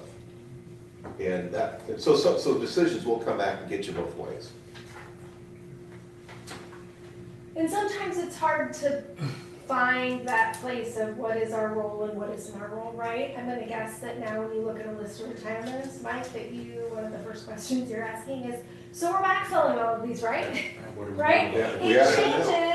It changes when you've had a experience, and it changes how you approach that next thing, right? And also being really careful that, Mark did a beautiful job tonight as he said, so we're not gonna get this money, but oh, by the way, contracts have already been issued, we have to honor them. So if I'm a brand new staff member that we're listening to that could have been impacted, what I heard him say is, well, that is not an option. We don't get to do that, because by the way, you're gonna follow the law. You issued a contract, you're going to make good on that contract. But that was a beautiful statement as well. You didn't say any names, you didn't talk about any positions, but it's that piece, right, of how do we say that as well? So you're not just looking at the picture of the runners, right, and wondering what's gonna happen, because if it's any of us, we'll quickly create the story in our head. And then we'll believe the story in our head, because that's the only story we know. Let's talk about one more. Mike Thomas has a child who was at the ball game and had some really naughty behavior, or maybe I should say behavior that we would prefer did not happen. And his child was asked to leave the game and helped out of the stadium or the track or the wherever. What is the board's role in that situation? None, but- Did I say it was my son though? To board president. Okay. What's the superintendent's, job in that? Political. Well, there's a scenario in southeast Iowa, that's pretty close to it, they got, If it's a home game, it should be the AD, right? Yeah, so beautiful. Carol moves right onto the note. This is where it's gonna go, which is beautiful. Now, if it really were Mike Thomas's child, most likely Mark's gonna be notified because somebody's gonna go, now what am I supposed to do? And then Mark's maybe the one that gets to deliver the news, right? And it may be, that is hard to do. But that piece of, but it's not our gig, right? And it's also hard because I also understand that when you're well known in your community, everybody comes to you at, oh, Tom, I'm so glad I ran into you tonight. Never mind the fact you're trying to enjoy dinner with somebody, you'll wait till it's cold to eat, but let me tell you about, I need these pink lights. So, all right, my wish for you would be that you just on occasion say, hey, let's walk through, what do these two pieces look like, and how do they fit together, and how do we make sure that we're supporting Mark, and how do you make sure that if you need more information, you say to Mark, hey, we need more information on this topic, we can't make a decision, and that you talk about that and what that looks like. When I was here in February of last year, no, was it June of last year? 2 years ago. So Carol and Tom, I don't think you were on the board yet. The board did a self-assessment. it was a February, a year and a half ago, about 18 months ago. Okay. So the board did a self-assessment, and they used what's on page 9. I'm sorry, what's on page 5. It's page 9, but I don't have the cheaters on. On page 5 and on page 6, and it's standards for effective school boards. And what IASB did several years ago is to say, if for boards who said, what does this next level of work look like? How do we take the things we do and carry it to this next level? We created 6 standards and gave some specifics under those standards of what does your work look like. The board did a self-assessment. So I came, I think I talked about the standards. You all did an anonymous. You sent a survey back, we collected the data, we synthesized it, and I brought it back to you. You all looked through the data. You talked about it in those 6 standards, and one of them, this isn't the exact question, but my words, board, where do you think you're knocking it out of the park? And then you talked about where do we want to focus. I want to be really clear, where you wanted to focus, it wasn't where do we think we're not doing well. So when I do these with boards, it's not uncommon that the areas that we do really well are the areas we still want to focus on, because we don't want to take our eye off the ball. Now, I looked at your data from back then. I didn't look at what your answers were about, where do we do really well, where do we want to focus, but what I did look at is, and I really didn't know, if you look at page 7, I just gave you the 3 areas that the board said, here's where we want to continue to keep our focus. So the first one was on student learning, and that was standard 2. Standard 3 was about district culture, and standard 4 is fiscal responsibility. Sometime, because I want to keep you moving tonight, sometime I'm going to give you homework. And Mike, a really good activity to go through with the board is to say, when you think about each of these 3 categories, what are things that the board has done in this past year specific to these categories to really keep your eye on that ball. And if you looked at that list and you wanted to say student learning, from that list, is there anything that would fit that the board supported that would add to student learning? Hiring right. Hiring right. Hiring right, absolutely. What else? Which spills into standard 3 as well. Yes, Big two. which, And two, I mean, that, which probably also falls into standard 4 Yeah. because, Yeah, they have to make those decisions too. Yep.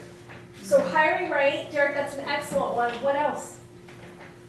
mock trial, you know, something else for them to start learning. Absolutely. So student learning, I thought like student achievement, student learning, the same thing, but I would put that under that category, absolutely. Because they're gonna learn something, they're gonna choose something, yeah. They may come to school because of mock trial, right? They may not come to school for anything else. They may come to school for mock trial. They may come to school because of marching band. They don't care about anything else, but they know they have to pass their classes if they want to be in marching band, if they want to participate in IJAG, if they want to do mock trial. You didn't talk about financial stuff tonight. You talked about it when you talked about equipment. You talked about helmets and how important it is that you can't put your students out there without helmets to protect their heads, which by the way is really important to their student learning, right? A little bit. A little bit. But even that, and then hearing Lisa say, okay, but we can do this. We gotta move this fund, these monies here to do this because of, you also said shoulder pads. Shoulder pads are important, apparently. Who knew? But you had a conversation about that. Because I think somebody asked a question about moving money from one fund to the other. I don't remember who it was. But Lisa, Mark, that was a great example of, okay, but here's why that's so important. You had a great conversation about gate money, by the way, Derek. That was a great question. Can we do that? What does that look like? Why does everything have to come down to money? Because it does, right? So, yeah. So at some point in time, I would like you to revisit this list because board, you did a lot of really hard work on it at the time. And if you, Mike, if you ever want any of the other content from the survey, I'd be happy to give that to you. But in the essence of time, what I want to get you to is I want to talk just a little bit about goal setting, and I want to end on that piece tonight. So I want you to look at page 8. I want you to read what's on page 8. I want you to highlight, circle, underline, splash, anything that sticks out to you that's important, that you like. Could just be a word, it could be a phrase.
Unknown calling. I turned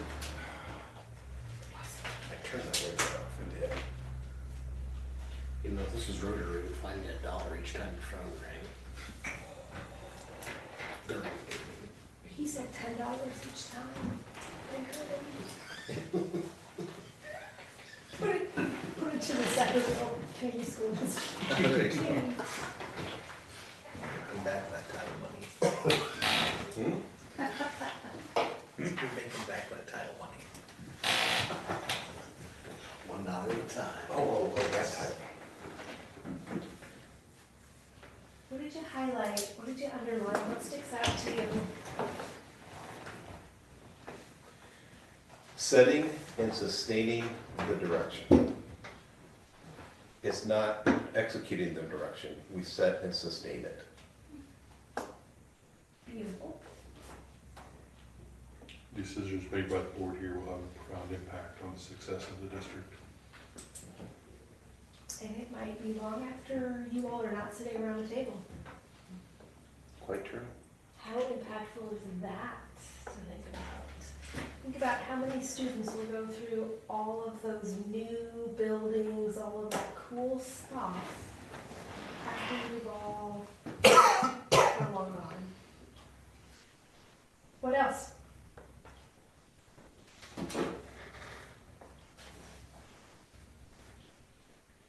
Once goals and indicators are adopted, it's the board's job to stay focused on strategic goals. Beautiful.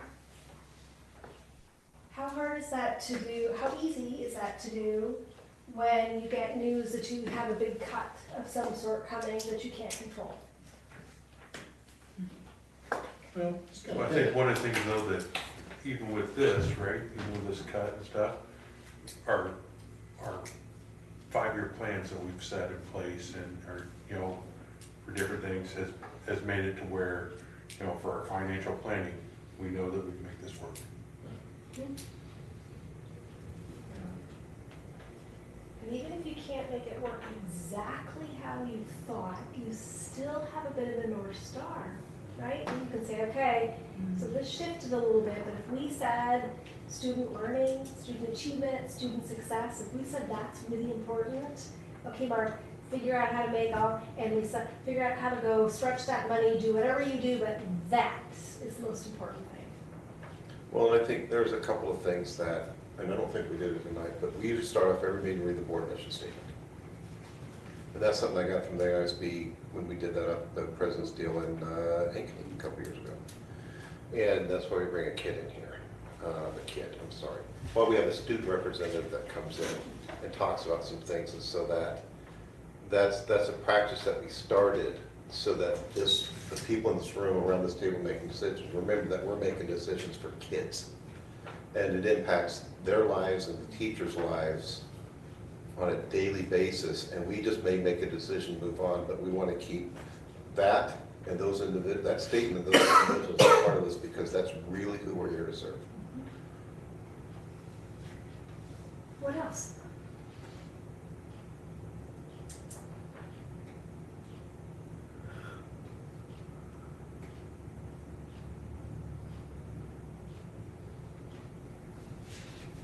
Did anybody highlight the believing all children can and will learn at the very beginning?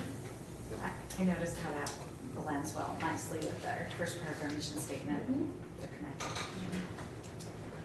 Every single student, and Carol, I'm gonna come back thinking about all the positions that were hired and being in the right place, right, for the right, whatever the fill was, thinking about, again, the esports, the mock trial, the having something for every single student, a place where they're connecting, being so incredibly important.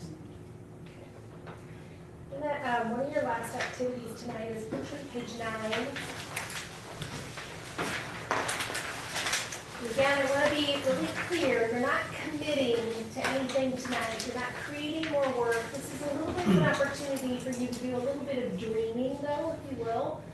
I've been watching this Post-it note over here, which looks like Tangs, but that really is an H. It's been bugging me all night. I'm like, this is my own fault. So, page 9, you're gonna have your half sheets of paper, you have your markers. I want you to write down one idea on each piece of paper. You only need 2, Kevin, not when I'm speaking to you specifically, but 2 pieces of paper. What 2 things would you like to congratulate the superintendent and district staff upon achieving by June of 2028? 2 things, what would they be? So you're gonna have 2 pieces of paper, you're gonna have a thing on each one. It can be a complete sentence, it can be a thought, It can be one word as long as you can explain it, but two things. Two things that you are going to congratulate Mark and district staff upon achieving by June of 2028. You might kick me if I'm too close on here. I might deserve it.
You're gonna have two interviews.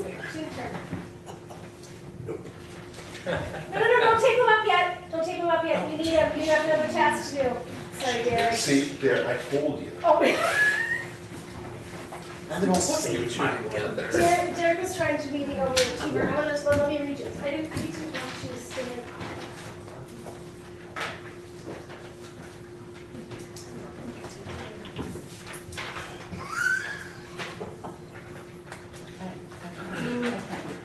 You would not want him in class. Actually, you would, you'd be entertained. And you might learn something.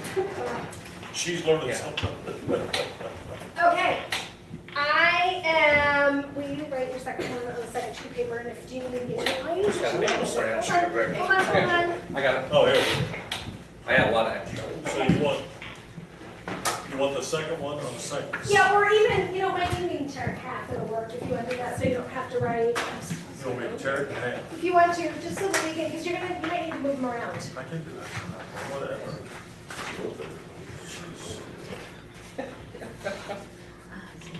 Here, give me the paper. Catch. Oh, You can play softball. that's a volleyball game. We're not putting him up? Not yet. Sorry, I was not listening. I already got yelled at. He did it and I got yelled at for trying. I don't know how that went. That's, you're our pigeons. That's the sport. This one does not, but. You know what pigeons do? The sport one. Fly above and- It's a little short. This got yelled at all night long. So we don't want to wear, yeah, 6 or 8, so. We don't want to get any hashtags, right? Right. Of course. No. Sarcasm. Do We it. love this sport. Thank you. Yeah. We drop it. Okay. Those I really were- have Yeah, that. improvement. Do I have to? Not success. If What do you you call have it? to, that'd be Three, you have fabulous, one but. Oh, there you go. Good drop There you go. approval. All right, now you need to go talk to somebody that you're not talk to. Share your idea. You actually have to get up and move. Like, so you're not gonna call me up.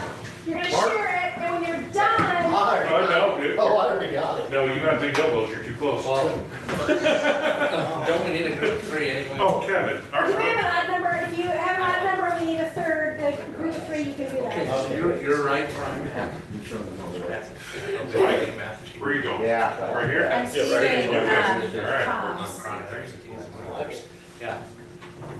Financial. What am I doing? You and Lisa can share. Okay.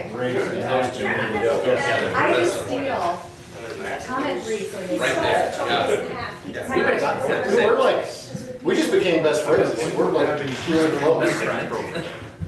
All right. You're gonna put that sunset too. Huh? Oh, that's so true. Okay, everybody have their, we're gonna give Lisa and Carol just a quick second, because I need time to share. You can now Yep. take them up. And Derek, I'm gonna give you an assignment, so will you stay standing while you're there? And because Mark would not follow directions, will you rip his in half, because he's gonna need that as two. Or you can. Ooh, Oh, look at Kevin, I'm so you should say what Mike is saying. So sorry. No, you said Mark. I was like, what did I not do? I'm sorry. Kevin's needing his ripped in half because he needs to be able to have two. Me too. No, you do, because you're gonna have to physically move them. There's a project. I know, I know you think you have the answer, my friend, but you don't in this scenario. Did you even And do I the picture assignment? Still appreciate you. Here we go. if I pass on the work, See what happens when you overachieve on one. ooh, that cold air. You're just trying I to. had to move to this side because I was freezing, and I didn't know our meeting was earlier. The one I did right down. And so. No, the one I did. Oh, that, yeah. Otherwise, I would have just like cut that. You'd be thrilled to so ready. That'd be great. And there was no way to. That's funny. All right, now, you're gonna need to be able to read these, so you might not wanna go too far away. And you're gonna ask Derek to do some work for you. So tell me something you heard, and popcorn your answers out, and if time is of the essence, so if you wanna get out in good time, Can I just start moving them around? Where's my- you may not, just yet. Oh, here we go. These are Mike M is gonna add his. No, But these I are Mike love that Thomas. you know exactly what we're, oh, it's Mike Thomas, okay, it's Mike T's. MT and MM. Control. So what did you hear? What was something you heard? What does somebody want? Climate, What about the climate? Like hotter, colder, less melting snow? just sensible climate. Did they give you anything No. extra? I'm guessing it did I'm not have to do assuming- with the atmosphere. Yeah, culture. I'm assuming, yeah, Okay. culture. Okay, what else? Mike Moore is off the hook. Kevin, the question was, what was something you heard? All students in at least one activity. Love it. What else? Raise test scores, math and English test scores. Beautiful. What else? That was top. Surpassing pre-COVID reading and math achievement numbers. Is that surpassing COVID, blah, blah, blah, or is it, tell me, Surpassing pre-COVID numbers, so we have not yet, But not coming as a back. system, beat our pre-COVID numbers. Gotcha, okay. What else? Reducing the open enrollment out, that's really important. Yes, it is, isn't it? And you know, you're not alone in that. I know it does not, I know that does not feel good, but you are not alone. Every district I talk to. What else?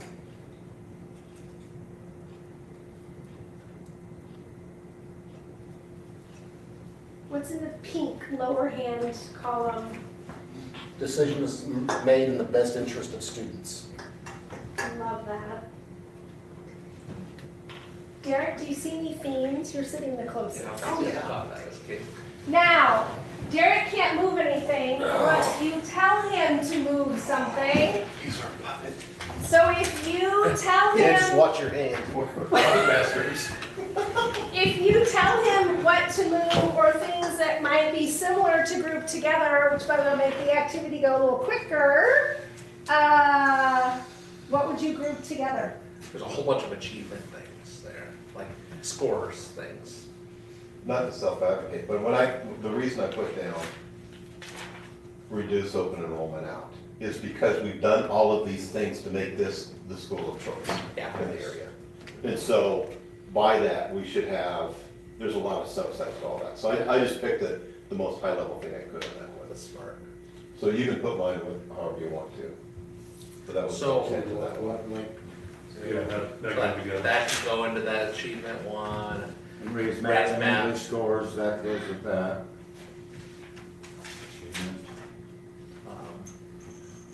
Let's see, that comes with Attendance, like that. attendance are all, there's, That's Two or three that's attendance. achievement related, yeah.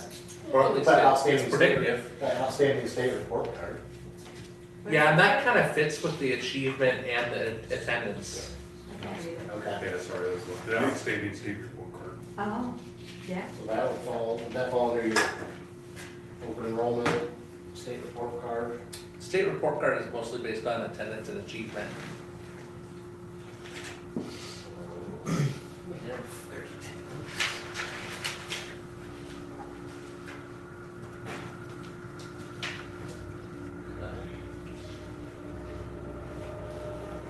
A lot of climate yeah. here.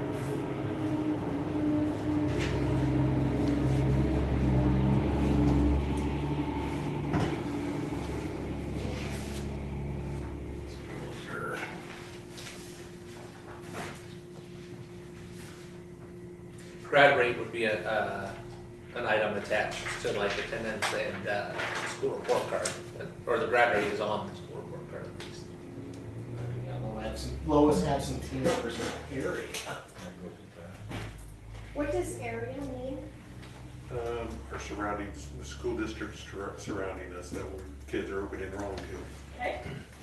Did you say Because every school district that borders us, we're the largest. 100% activity, all students in activity, would that fall under school climate? Seems like an item we The want for our activity climate. one, probably, Mhm. the green one on the bottom. I think this was you and me, Mark. Yeah, that was me. Oh, there you go. So- Those are good. Stable administration team focused on future success. Does that go with hiring, I think maybe? it goes with hiring. I Those are wouldn't kind of try it. related. Kind of their own category. Yeah. Okay, I'm gonna get a little crazy. Every single one, doesn't matter if they're in different categories or not, it all reverts back to student achievement. Mhm. Yeah, I agree, because if the attendance is better, they're gonna achieve. If they're not in school, they're not gonna achieve when they come back. I agree with you putting financial along with that hiring.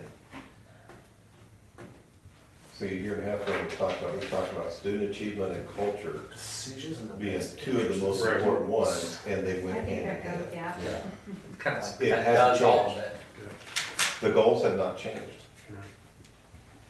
Now, maybe how we execute the goals have, but the goals haven't I think changed. that goes This in the one. third column. Yeah. Yeah, that's good. Okay, Derek, before you sit down, if you were gonna name those 4 columns with a dry erase marker that is over there, please don't pick one up off your table, because I will never get invited back. What would you, just scroll something, what would you call them? What would you call those categories, friends? And again, if you're not marrying what you call it tonight, I want you to have something, so when I send this back to you, you'll go, oh yeah, I remember we called it this because of XYZ. Well, I would call that one staff, but then you have the bottom one on that, which maybe goes somewhere else. I don't know. Yeah, it's kind of just a weird one in there in a way. Talking about the first column there? Yeah. Mhm, the I bottom. call it the right stuff. If you need to tell your community that you're going to have a goal around something called the right stuff, can you sell that? If we put that little song, what was it, NSYNC, who sang that? Oh, yeah. Let's start doing the moves, Yeah. maybe. I don't have the moves though. I don't have the singing or the moves. So, Yeah. But I'm with you, it's like, hey, you can put these here, and put that here. I think it's high. I would change the first one to personnel. Oh, geez, you're so professional. that's good, because then, you know, personnel would be Lisa too. I Yeah. heard That's that, right. so Yeah. that's that financial, Yeah. Yep. and Mark. Could we at least play the So, theme from the in top? Or do you want to call And it then the L. staff? Is that easier for you to Personnel. spell? L. Personnel. Two L. L's. And it's okay, whatever you write, I'll Yeah. know what it Do we have a is. song for that?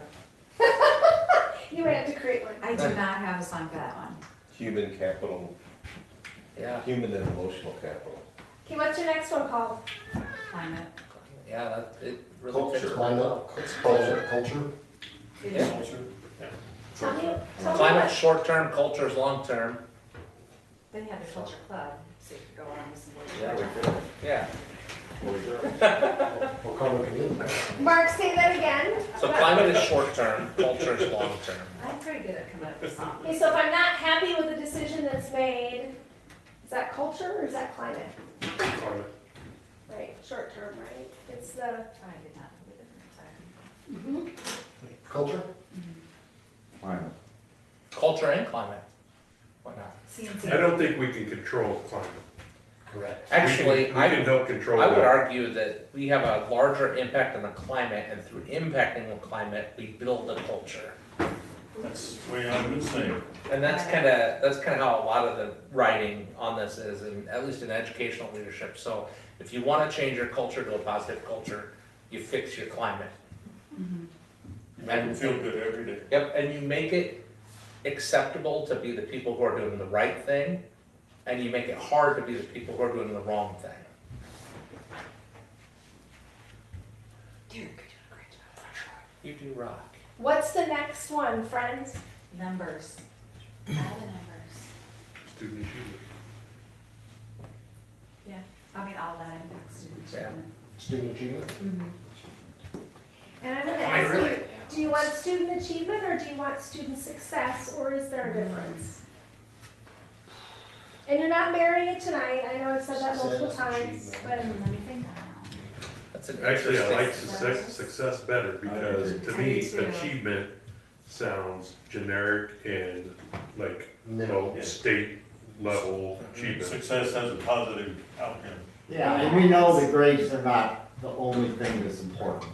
You can have somebody that graduated with a 2.5 and has so much success with what they can do in life.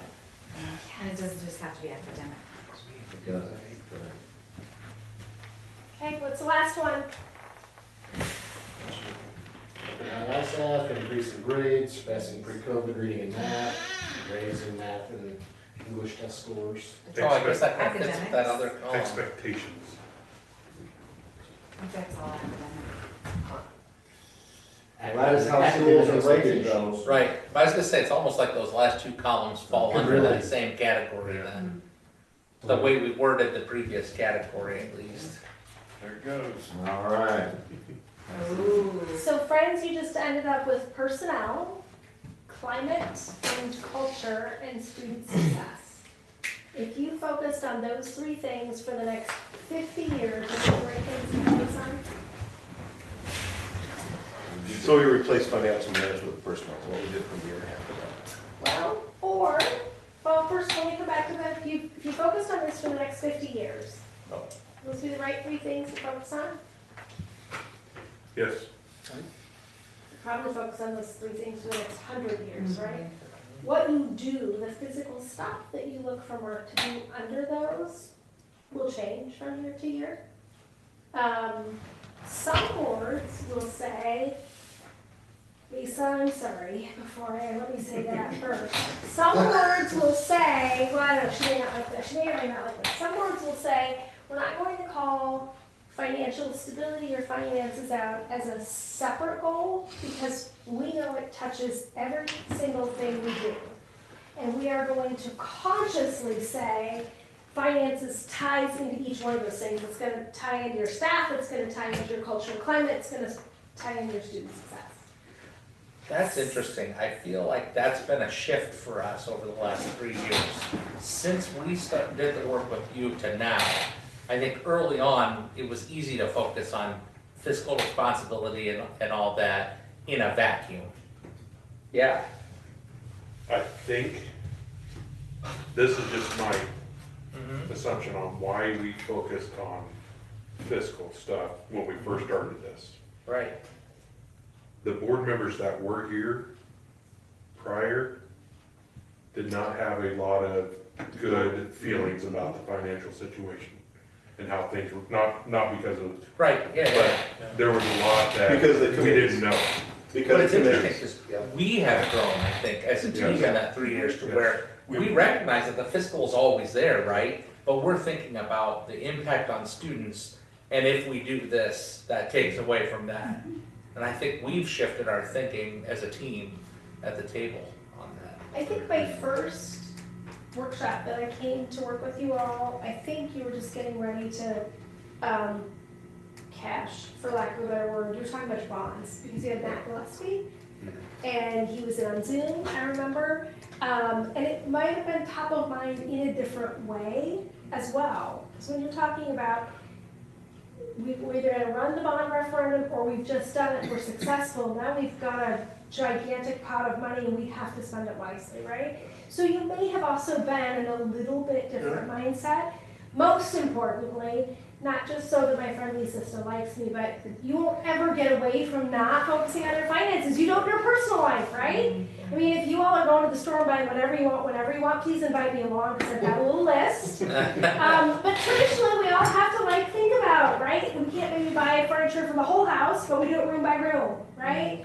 So, again, you're not committing to anything tonight, but I do want you to marinate on that finance piece just a little bit. But I have a lot of boards who will say, we're going to consciously say, think about the picture. If you're not saying it, people don't hear you saying it all the time. They only hear you say, talk about 3 goals, and you're not talking about finance, right? They're going to go, they don't care about money. So just think about what you want that to look like. I think some of that comes from experience too. So what Mike was talking about, there was a finance committee and a facilities committee. They would meet before the board meeting. Then they'd come and report out at the board meeting, they're 90 minutes in about 18 seconds. And neither side really knew what was going on. He was on the facilities committee, I never knew what they were doing. I was on finance, he didn't know what we were doing. And at one point in the meeting, when you challenged something and wanted more information on the finance, you were told by somebody in the room who says, this is why we have a finance committee, you should take our recommendation. And yeah, that's the way it was. And so when some things changed, it was just like, we need to get rid of the committee so we all know what's going on. And I think that's a board culture that's shifted. And I think that's what you're talking about. Yeah. Plus, in doing that, and with Mark von Lesser's, the trust in those two to come and bring the finances to them, we have full trust in them and their integrity to bring us the best solution. So there's been some cultural shifts on the board where now if they come and say, hey, we can afford to spend this money, we know that they have done the work because they've proven it to us that, yeah, we can spend $30,000 on these sports. You're welcome. From my perspective, a little bit of the history was, finance was a really big thing to get your head wrapped around. And facilities was a huge problem. I mean, we were doing Lakeview and closing Central Ward and talking about high school, and then Howard was, on the horizon. And so it was kind of let's kind of divide this up a little bit so that just a small group can focus on it. And as it matured and everybody, some of those things came together, then it was, wait a minute. I think we can handle it now. Yeah. But, I think you brought it up, and it was a good time. I mean, your timing was perfect. Yeah. It was time to bring it all back together. Finances was a tough issue, because we knew we wanted to build a new school, and to try and get all that together was just a huge process.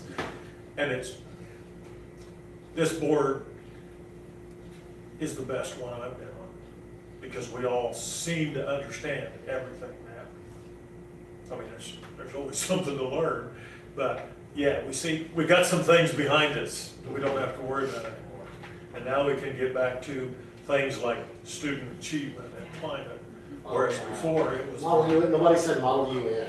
Yeah, that was a big. Oh my God. But I think what you're saying makes so much sense, and it kind of brings it You back know to he's structure wild. though. Yeah, because we're able to have higher level conversations as a board than we could even just a couple of years ago because of the knowledge that we've acquired around the table.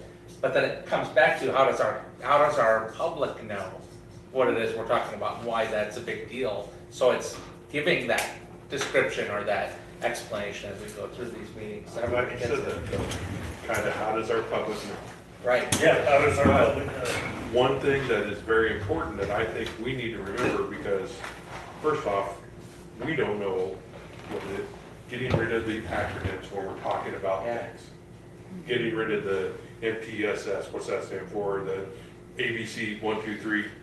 We need to actually do a better job of saying what it actually is as far as it's in the acronyms.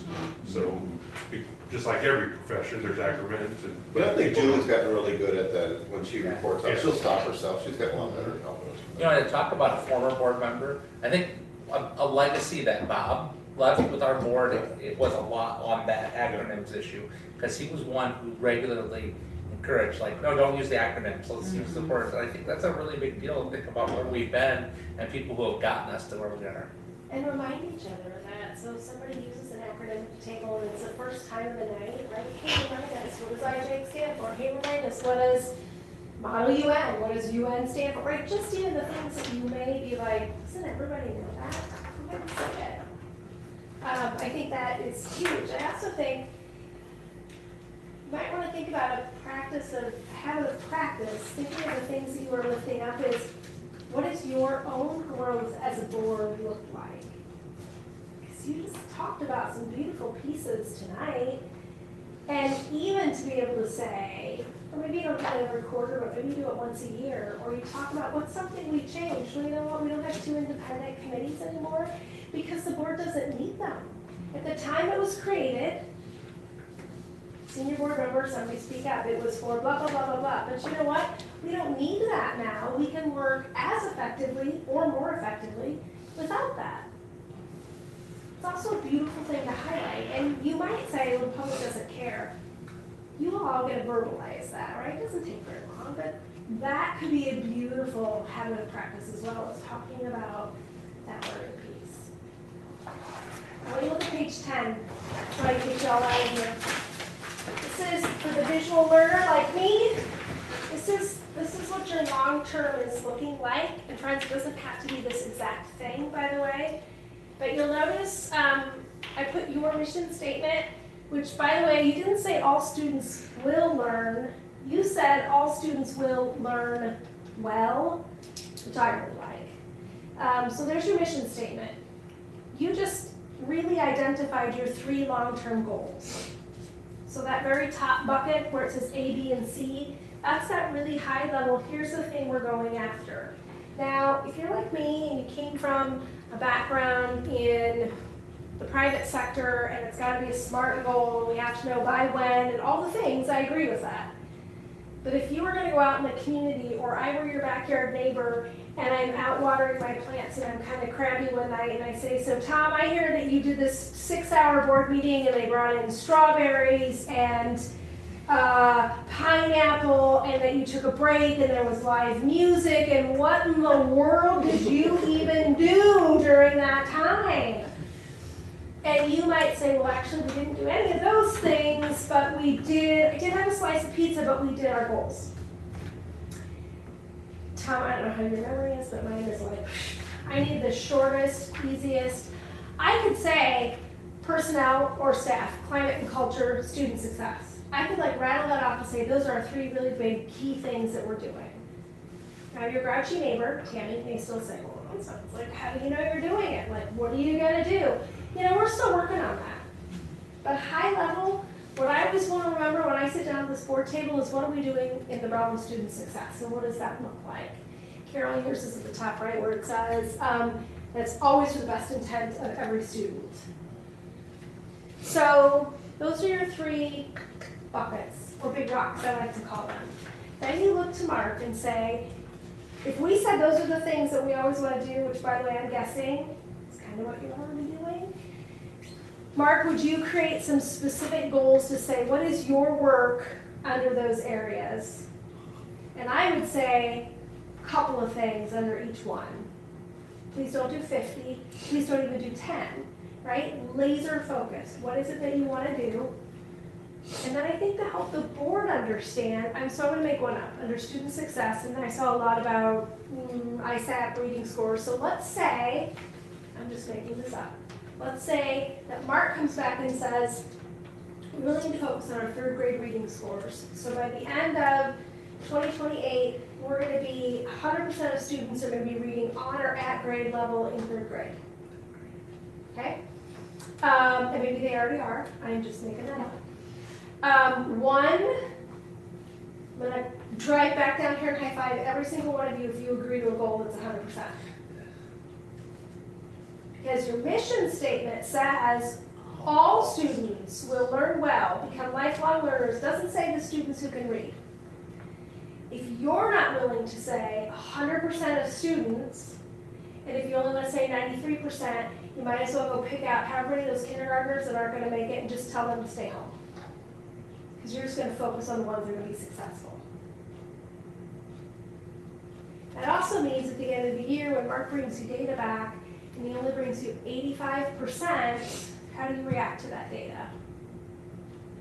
And my hope is you high-five each other and say, this is amazing.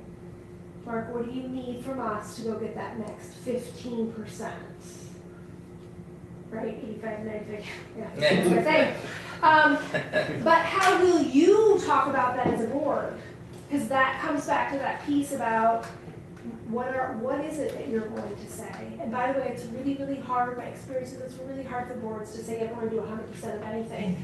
Because I saw the look in all of your eyes like, oh, that's not going to happen. And it won't if you all don't say it will. So I'm going to leave that with you. But give Mark some time to think about what's the action under there, and then give Mark some time to think about what is your responsibility. Because it's not, hey, everybody go sign up to read in the 3rd grade classroom, but it is to talk about how will we know when we're making progress, Mark? What will it look like? And he might say, and again, I'm making this up, you know, we had professional development on letters this year, and here's what the cost is, here's how many times they're doing it, professional development, and we believe that by April, we're going to see dramatic differences both from the professional development that staff are getting and whatever students are doing. But that you all talk about when will we see that? Might that look like? If you turn to page 11, this is a very similar template, but what I like about this is it's where you take one goal at a time. And you say, that top line where it says superintendent goal, let's say you put student success there. Mark's going to take care of the, what's the short-term goal, what's the initiative? This is where the SMART goal comes in. It's going to be specific. It's going to have a time attached to it, the action. What are key indicators? Look at the very last talking point. Board, for every goal that you have, I want you to ask yourselves, why is this goal critical to the district's success? And if you all can't identify that, I'm going to guess it's not the right goal. So if Mark says one of the things we're going to do is make sure that every student is in at least one activity, and you say that just doesn't make any sense to me, I don't know what the correlation is, why is that important? Let Mark tell you why that's important, or help, like have that conversation together. But for you to identify what your work is, by the way, a piece of that is going to be looking to Lisa and saying, you're going to keep us right with our financials, just like you always have, right? And she's going to go, of course I am. Which is why I'm saying, hey, let's make this little transfer in these activity funds, one from the other, right? Because we're trying to avoid negative balance, right? Is that okay? So that, right, she's going to say, yeah, that's a piece of that. That is a piece of student success. If either one of these are helpful to you, I'm always happy to share them in the format they're in versus Mark has them in a PDF, but if you say, hey, we want to use this, we want to change it, we want to fill it, let me know. I'm happy to share that. Page 12, the last thing I'm going to leave you with, board for you, thinking about how do you get the information that you want. This document, with Mark's help, could be a really helpful thing to give to your staff, to help the staff understand what information does the board need about goals. So when the staff comes and presents to you on, what was something staff presented to you on recently? Tell me a topic. It's been a minute. Julie did some state reporting. Okay. On one of the many acronym programs, she's got reports. That's true. I think it was on, it was a career item. Yeah, right. There was an acronym item. Well, let's just say it's state reporting generically Yeah. even. If you said to your staff, or if Mark said to the staff, here's things that would be really helpful for the board to know. One of the very first ones is whatever you're sharing with me, how does this tie to one of those three goals? In fact, which one of those three does it tie to? And they may say, actually it ties to 2, but it leans more towards student success, so that's where I'm gonna focus tonight. Beautiful. Then, what if they said, what if you asked them, what will it take to implement this well? Or how will we know when it's successful? What will I see? What if you asked them, what if you said, tell me what roadblocks you have? What if they knew that ahead of time? Here's what's really critical for the board to know. You're not trying to limit conversation, but you're giving them a little bit of guardrails to say, here's what's really, really helpful to us. Here's where we can ask good questions. Well, here's an example when that really went well, was recently during budget. When we had to do the mailing of the budget, people came in and talked about, you know, when they had the public hearing and everything. And a lot of people, of course, get, you know, want to voice their opinion on property taxes and everything. And what we talked about afterwards was we didn't do enough to talk to the people in the room that time about giving them some background information. So you went to Lisa, and then each time we had budget after that, you presented to give us, and you gave us that handout and everything so that we knew, and you reminded us of all the acronyms, the timing and everything. And I think that's an example of, you know, that happening, because that made it all a whole lot easier on us, because it's a timeline you know well, but you just kept us up to date on something really. So I think that's an example of having done that recently, so. And I would say as a board, talk about, is it helpful? Is it helpful if you said there's always 3 things that we want to know? Doesn't matter what the topic is. Here's 3 things for sure we always want to know. And then work with Mark. Does it make sense to say to the staff, hey, to really help the board be focused, we want you to think about these questions. Because if they don't know what to bring you, they're going to bring you lots of great stuff. But what I found is I was looking at pictures of field trips, and I was looking for, is my child in that picture?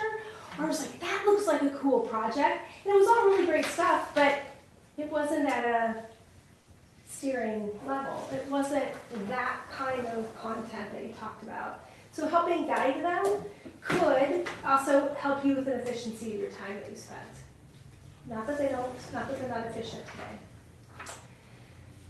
So thinking about goals. Thinking about that exercise that you just did, what would be a good habit of practice? What's one thing you want to remember about, not even specifically what is up there, but how you got there, the conversation you had? What's a good habit of practice?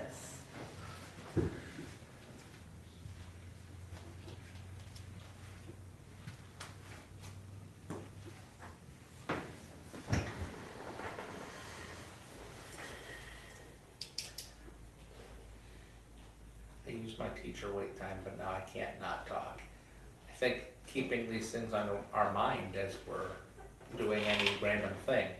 I mean, substantial completion of the high school is an item that we have to tackle as a board, but what goal does that impact and how does that impact that goal? And just keeping that in our mind consistently. Like the state board actually will list on their agenda which goal Yes. it aligns to. Yes. And you could do that. Could. You could easily do that. And you might find that you have an agenda with one goal listed 10 times. No harm in that.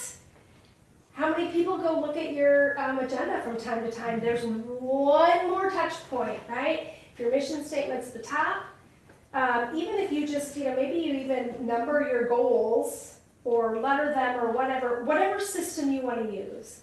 But to help you even constantly put those in front of you. Why do we talk about the killer bees? Lisa, again, I'm really sorry. Budgets, buses, books. Those are really, really important. But sometimes we don't tie back to, is it important to student success? Yeah, we got to talk about the bus route. Yeah, we're limited by law on how long those kids can ride on a bus. Because it's really important. Because we don't need them on the bus for 3 hours so they get to school even more exhausted, right? I'm gonna say focus on goals. Is that okay? If I write that? Yeah. And you may need to think about, how do we create that? All right. Now, here's my question.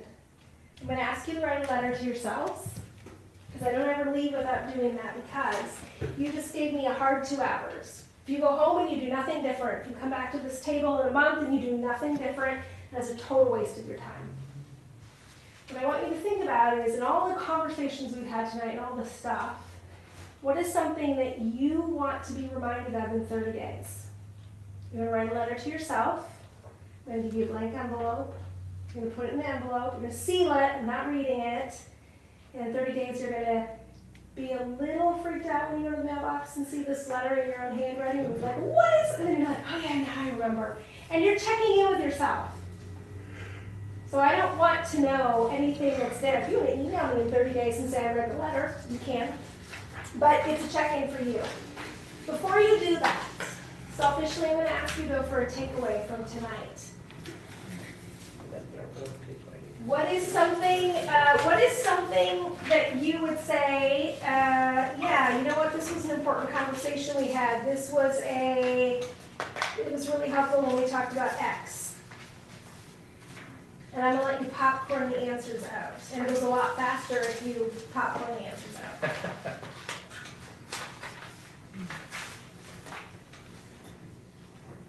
I'm a visual learner, so I really like that we took the time to put it up and organize it, and so I can see it. That'll help us to get my brain a lot better. Former third grade teacher, so you know. I would agree with that too, and I would go back to the picture, you know, everything is not always as it may seem. And, you know, ask a few more questions.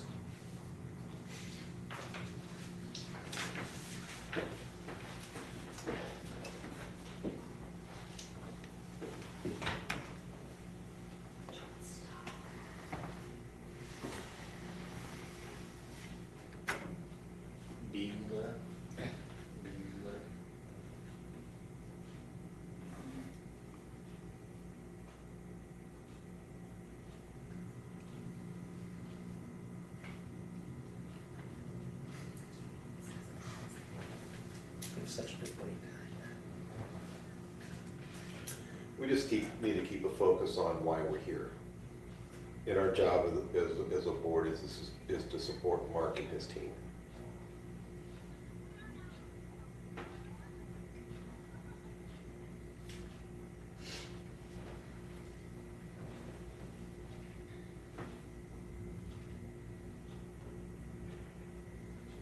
So I'm going to put you on the spot. I'm going to put you on the spot. Well, I always think that being a school board member, you are a cheerleader for the school. And you are in the community, supporting your school and trying to, you know, we make some decisions here that can affect you as people in the community, and we want to make those best decisions, and we want Mark to be the one to do that.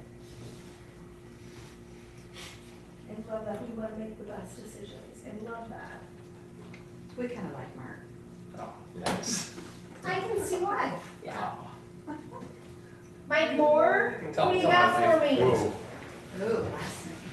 yeah, I that was, have to wow. say with the mics. I have to either say Mike M and Mike T, or I gotta say the whole thing.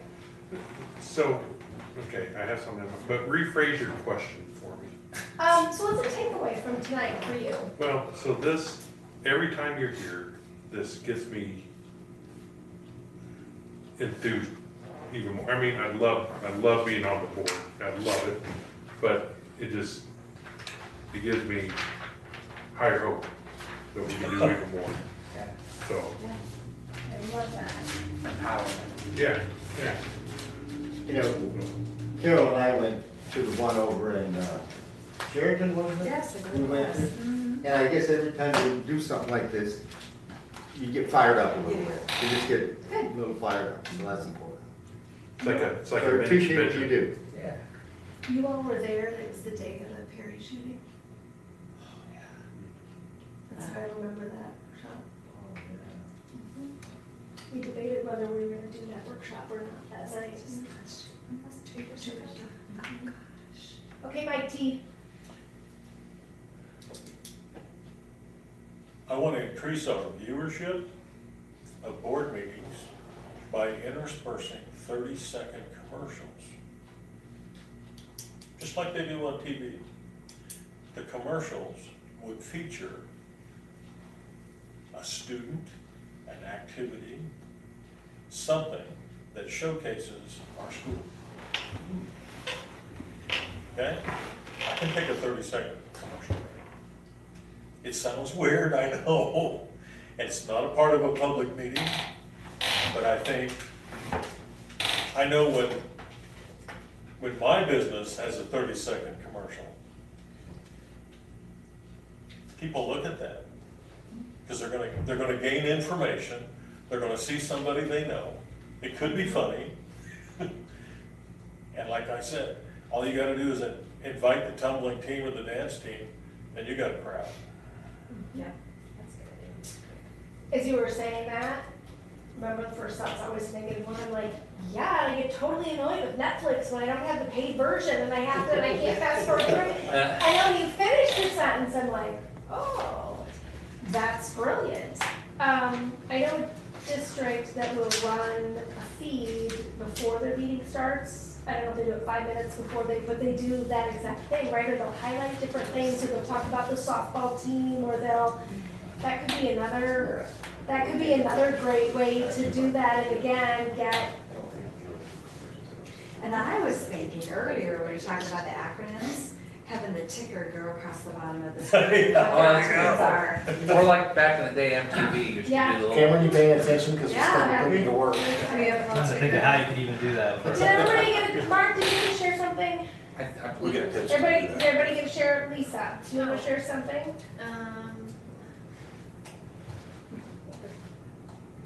Just as boring as finances, it feeds into everything. But the goal is students. May I substitute the word boring for maybe complicated or Nerdy. I gotta say though, I've worked with a few SBOs in being in an administrative role, or even when I was teaching. And Lisa does a really good job of recognizing the students that are impacted by those financial decisions. Like when we talk about, like, Lisa will be the one to have to be like, no, we can't do that. There's been many times in Lisa's office, and this is what's really cool about her. Many times I've been in her office, I'm like, I don't know if we can afford that. She's like, no, if it's what the kids need, we'll figure it out. So I think that's pretty cool. I just remember when we had a board meeting, up in Des Moines, not the last one, the one before. And another superintendent from a different district came up, and he didn't talk to any of us, he talked to Lisa about the vans and how he needed help with how to figure out how the size of that. He didn't talk to any of the board members, he talked to Lisa. That's where the information was. that's funny. That's a huge compliment. So just give you one envelope. Your letter to write yourself is the very last page of the packet. You can rip it off. A quick little highlight for you all. Before the meeting started, Mike, Derek, Mike T and Mike M, and Mark Taylor, you all had 16 hours towards your board learning. So you'll have 2 more tonight. Kevin and Carol, you have 12, so that'll get you to, and Tom, sorry. Kevin, Carol, and Tom, you all have 12, so that will get you to 13. Sorry, Tom, you have 9, not 12, I'm sorry, I can't math well. You all are really close. I'll watch a video. You are really close. How many do I have? You have 12 right now, but you'll get 2 more for tonight. So you need 1 more hour. So, there are several recordings on our website that you can watch for free, and then you just self-report. The most recent one is over some of the new policies that came out, so that was in June. That would be a fabulous one if you've not watched it. If less than 4 are interested in watching it on the screen in my office, I plan to watch that one. So There you go. That's a viewing good- party. Sure. It's a good invite. And there's nothing that says, if there were something like that you wanted to watch as part of a meeting, friends, you have to decide if you want to do that, but you could do that as well. There will be some great content in there. The consortium of school boards for the US also we have some of their recordings on our website, so they do some really great stuff on poverty. I can't remember, they might have something on AI out there, but all of that is linked from our website. So you are well on your way to earning your team award again this year. And is this year number Did 3? 3 in a row. So as the kids say, 3 you've feet. definitely started a streak. You cannot break the streak. You've got to earn this year, and then that means that whatever happens next, that you have to tell whoever, you have a new member of your board that joins, I don't know what your situation is for November, that you've established a thing, and they have to keep it up. So there you go. Well, we got 3 years in a row that are board.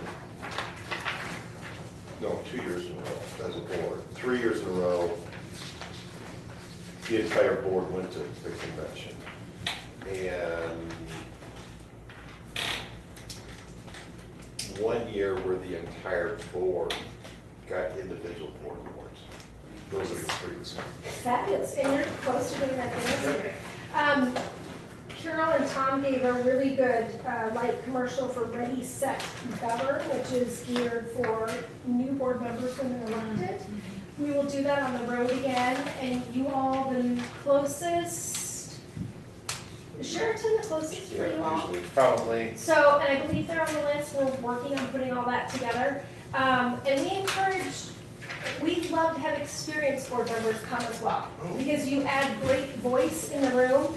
That will be either December or January. I don't remember where we were placing things yet. That's like putting a big jigsaw puzzle together. But so we'll be in your neck of the woods again. It'll be, I think there'll be 3 of us that'll be delivering content. So that'll be after BoardCon or convention. That'll be the next thing that'll be close to you all. So I want to thank you all for your time. I want to thank you for the work that you do.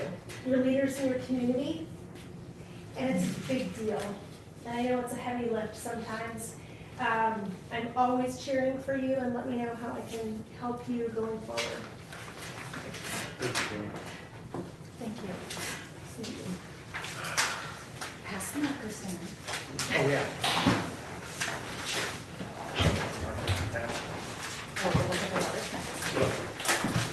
We gotta give the market back?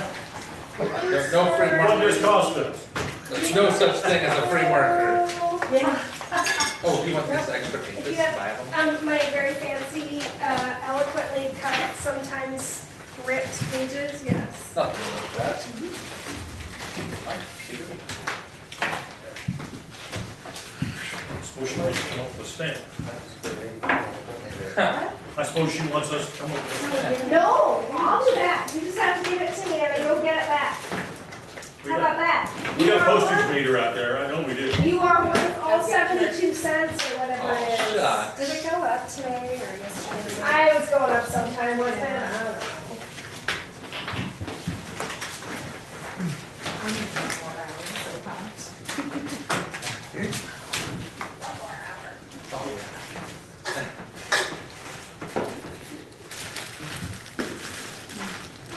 Actually, I do plan on it, seriously. If you want to. When? Oh, it's not fine. I can do it whatever day this week. The only day I can't do is Wednesday, because I'm going to one for, not Friday. I can do good. Tomorrow I'm going to that, Your vacation Friday. Uh-oh. Oh, yeah, I better not do it Friday. I would have gotten in a lot of trouble with my wife if I scheduled Friday. Thursday would be good. I guess I can catch one. Yeah, so share, we can pick a time. What's that? That's why I brought up the question about I know. Sharon. He doesn't even know you're on vacation right now. Oops. Right, okay. We're really close. Where are we at? Takeaways. We are ready to adjourn. Takeaways, we just had it, didn't we? Do you want some more takeaways? All right. Always good for more takeaways. Yeah. Okay, who wants to go first? The person could say ditto to what I just said. Again, I'm like you, Mike, anytime we get Tammy involved, it's excitement, it is that mini convention feel, kind of just see how similar we actually are in our thought processes. And it's nice, it's a nice refresh. I would be glad to see, I mean, a lot of new hires on there, and we approved tonight, and, great job getting people in the place where we need them. Is it my turn? Your turn. I thought the 2 hours was very valuable. I enjoyed it also. I'm gonna give a takeaway on part of the board meeting that I wasn't there, and where you had to explain that we lost that money on July 1st, and I think that, you know, that's a lot to handle at one time for you and Lisa to take care of and figure things out, so I appreciate that you guys are capable of doing that. I thought the assembly, that sort of a process, thought it was easy to use. I like where you can click on the background information. I'm looking forward to that. Mr. Wiskus? I'm gonna have a plot twist at the end of mine. Okay. So first of all, Tammy, thank you. I first met you on a Friday morning, new board presidents, if you remember that. And I came up and I said, hi, I'm new. I have a situation on my hands all the 3 days of being a board president that the board member didn't show up, wasn't sworn in, what do we do? And you helped me through that. And little did we know the hundreds of hours of conversation that would turn into with all the things that we dealt with. And you have been a phenomenal confidant. And you do a fantastic job in what you do. And you make school board and I look better. And thank you very much, and I appreciate your friendship. You do an awesome job. You've helped me through a lot. So, I've had we're pretty fast-paced personal last 2 weeks. And what I'm going to announce tonight is I will be resigning from the board. I'm going tomorrow out of town to sign a contract on the house, and I will be moving. So, I will tentatively make it effective September 2nd. I will make it earlier than that if necessary, but the board needs to think about all the implications of filling an open vacancy in a election year. Because there's some, we had an hour this week just on this, and it's a very complicated legal time frame to do it so close to an election. Because you have time to appoint, but then it's so close to an election that it will have to be filled by an election. So that's a path that you're going to have to work down. But I've been here 23 years in the community. I've made a decision that it's best for me and my wife to move on, and I'm going to be, I don't have any family here. And so I have no family. I have a lot of friends in the room, but I'm going to be moving, and I'm going to sign a contract on a house tomorrow. So there's your plot twist. Well, it sounds like that's all good. It is. Good. I certainly appreciate your time on the board. You brought the board and the school district a long ways through your efforts. And you will be missed, without a doubt. You bring a perspective that the rest of us don't have. And that has always been welcome. And I appreciate and thank you for your service. Thank you. You don't have to cry, Mike. I'm just like, how am I gonna handle? Thank you for how am I gonna filling handle the the tension. favorite sub without competition? You just moved up, didn't you? Yeah, you get a promotion out of the deal, so. Yeah.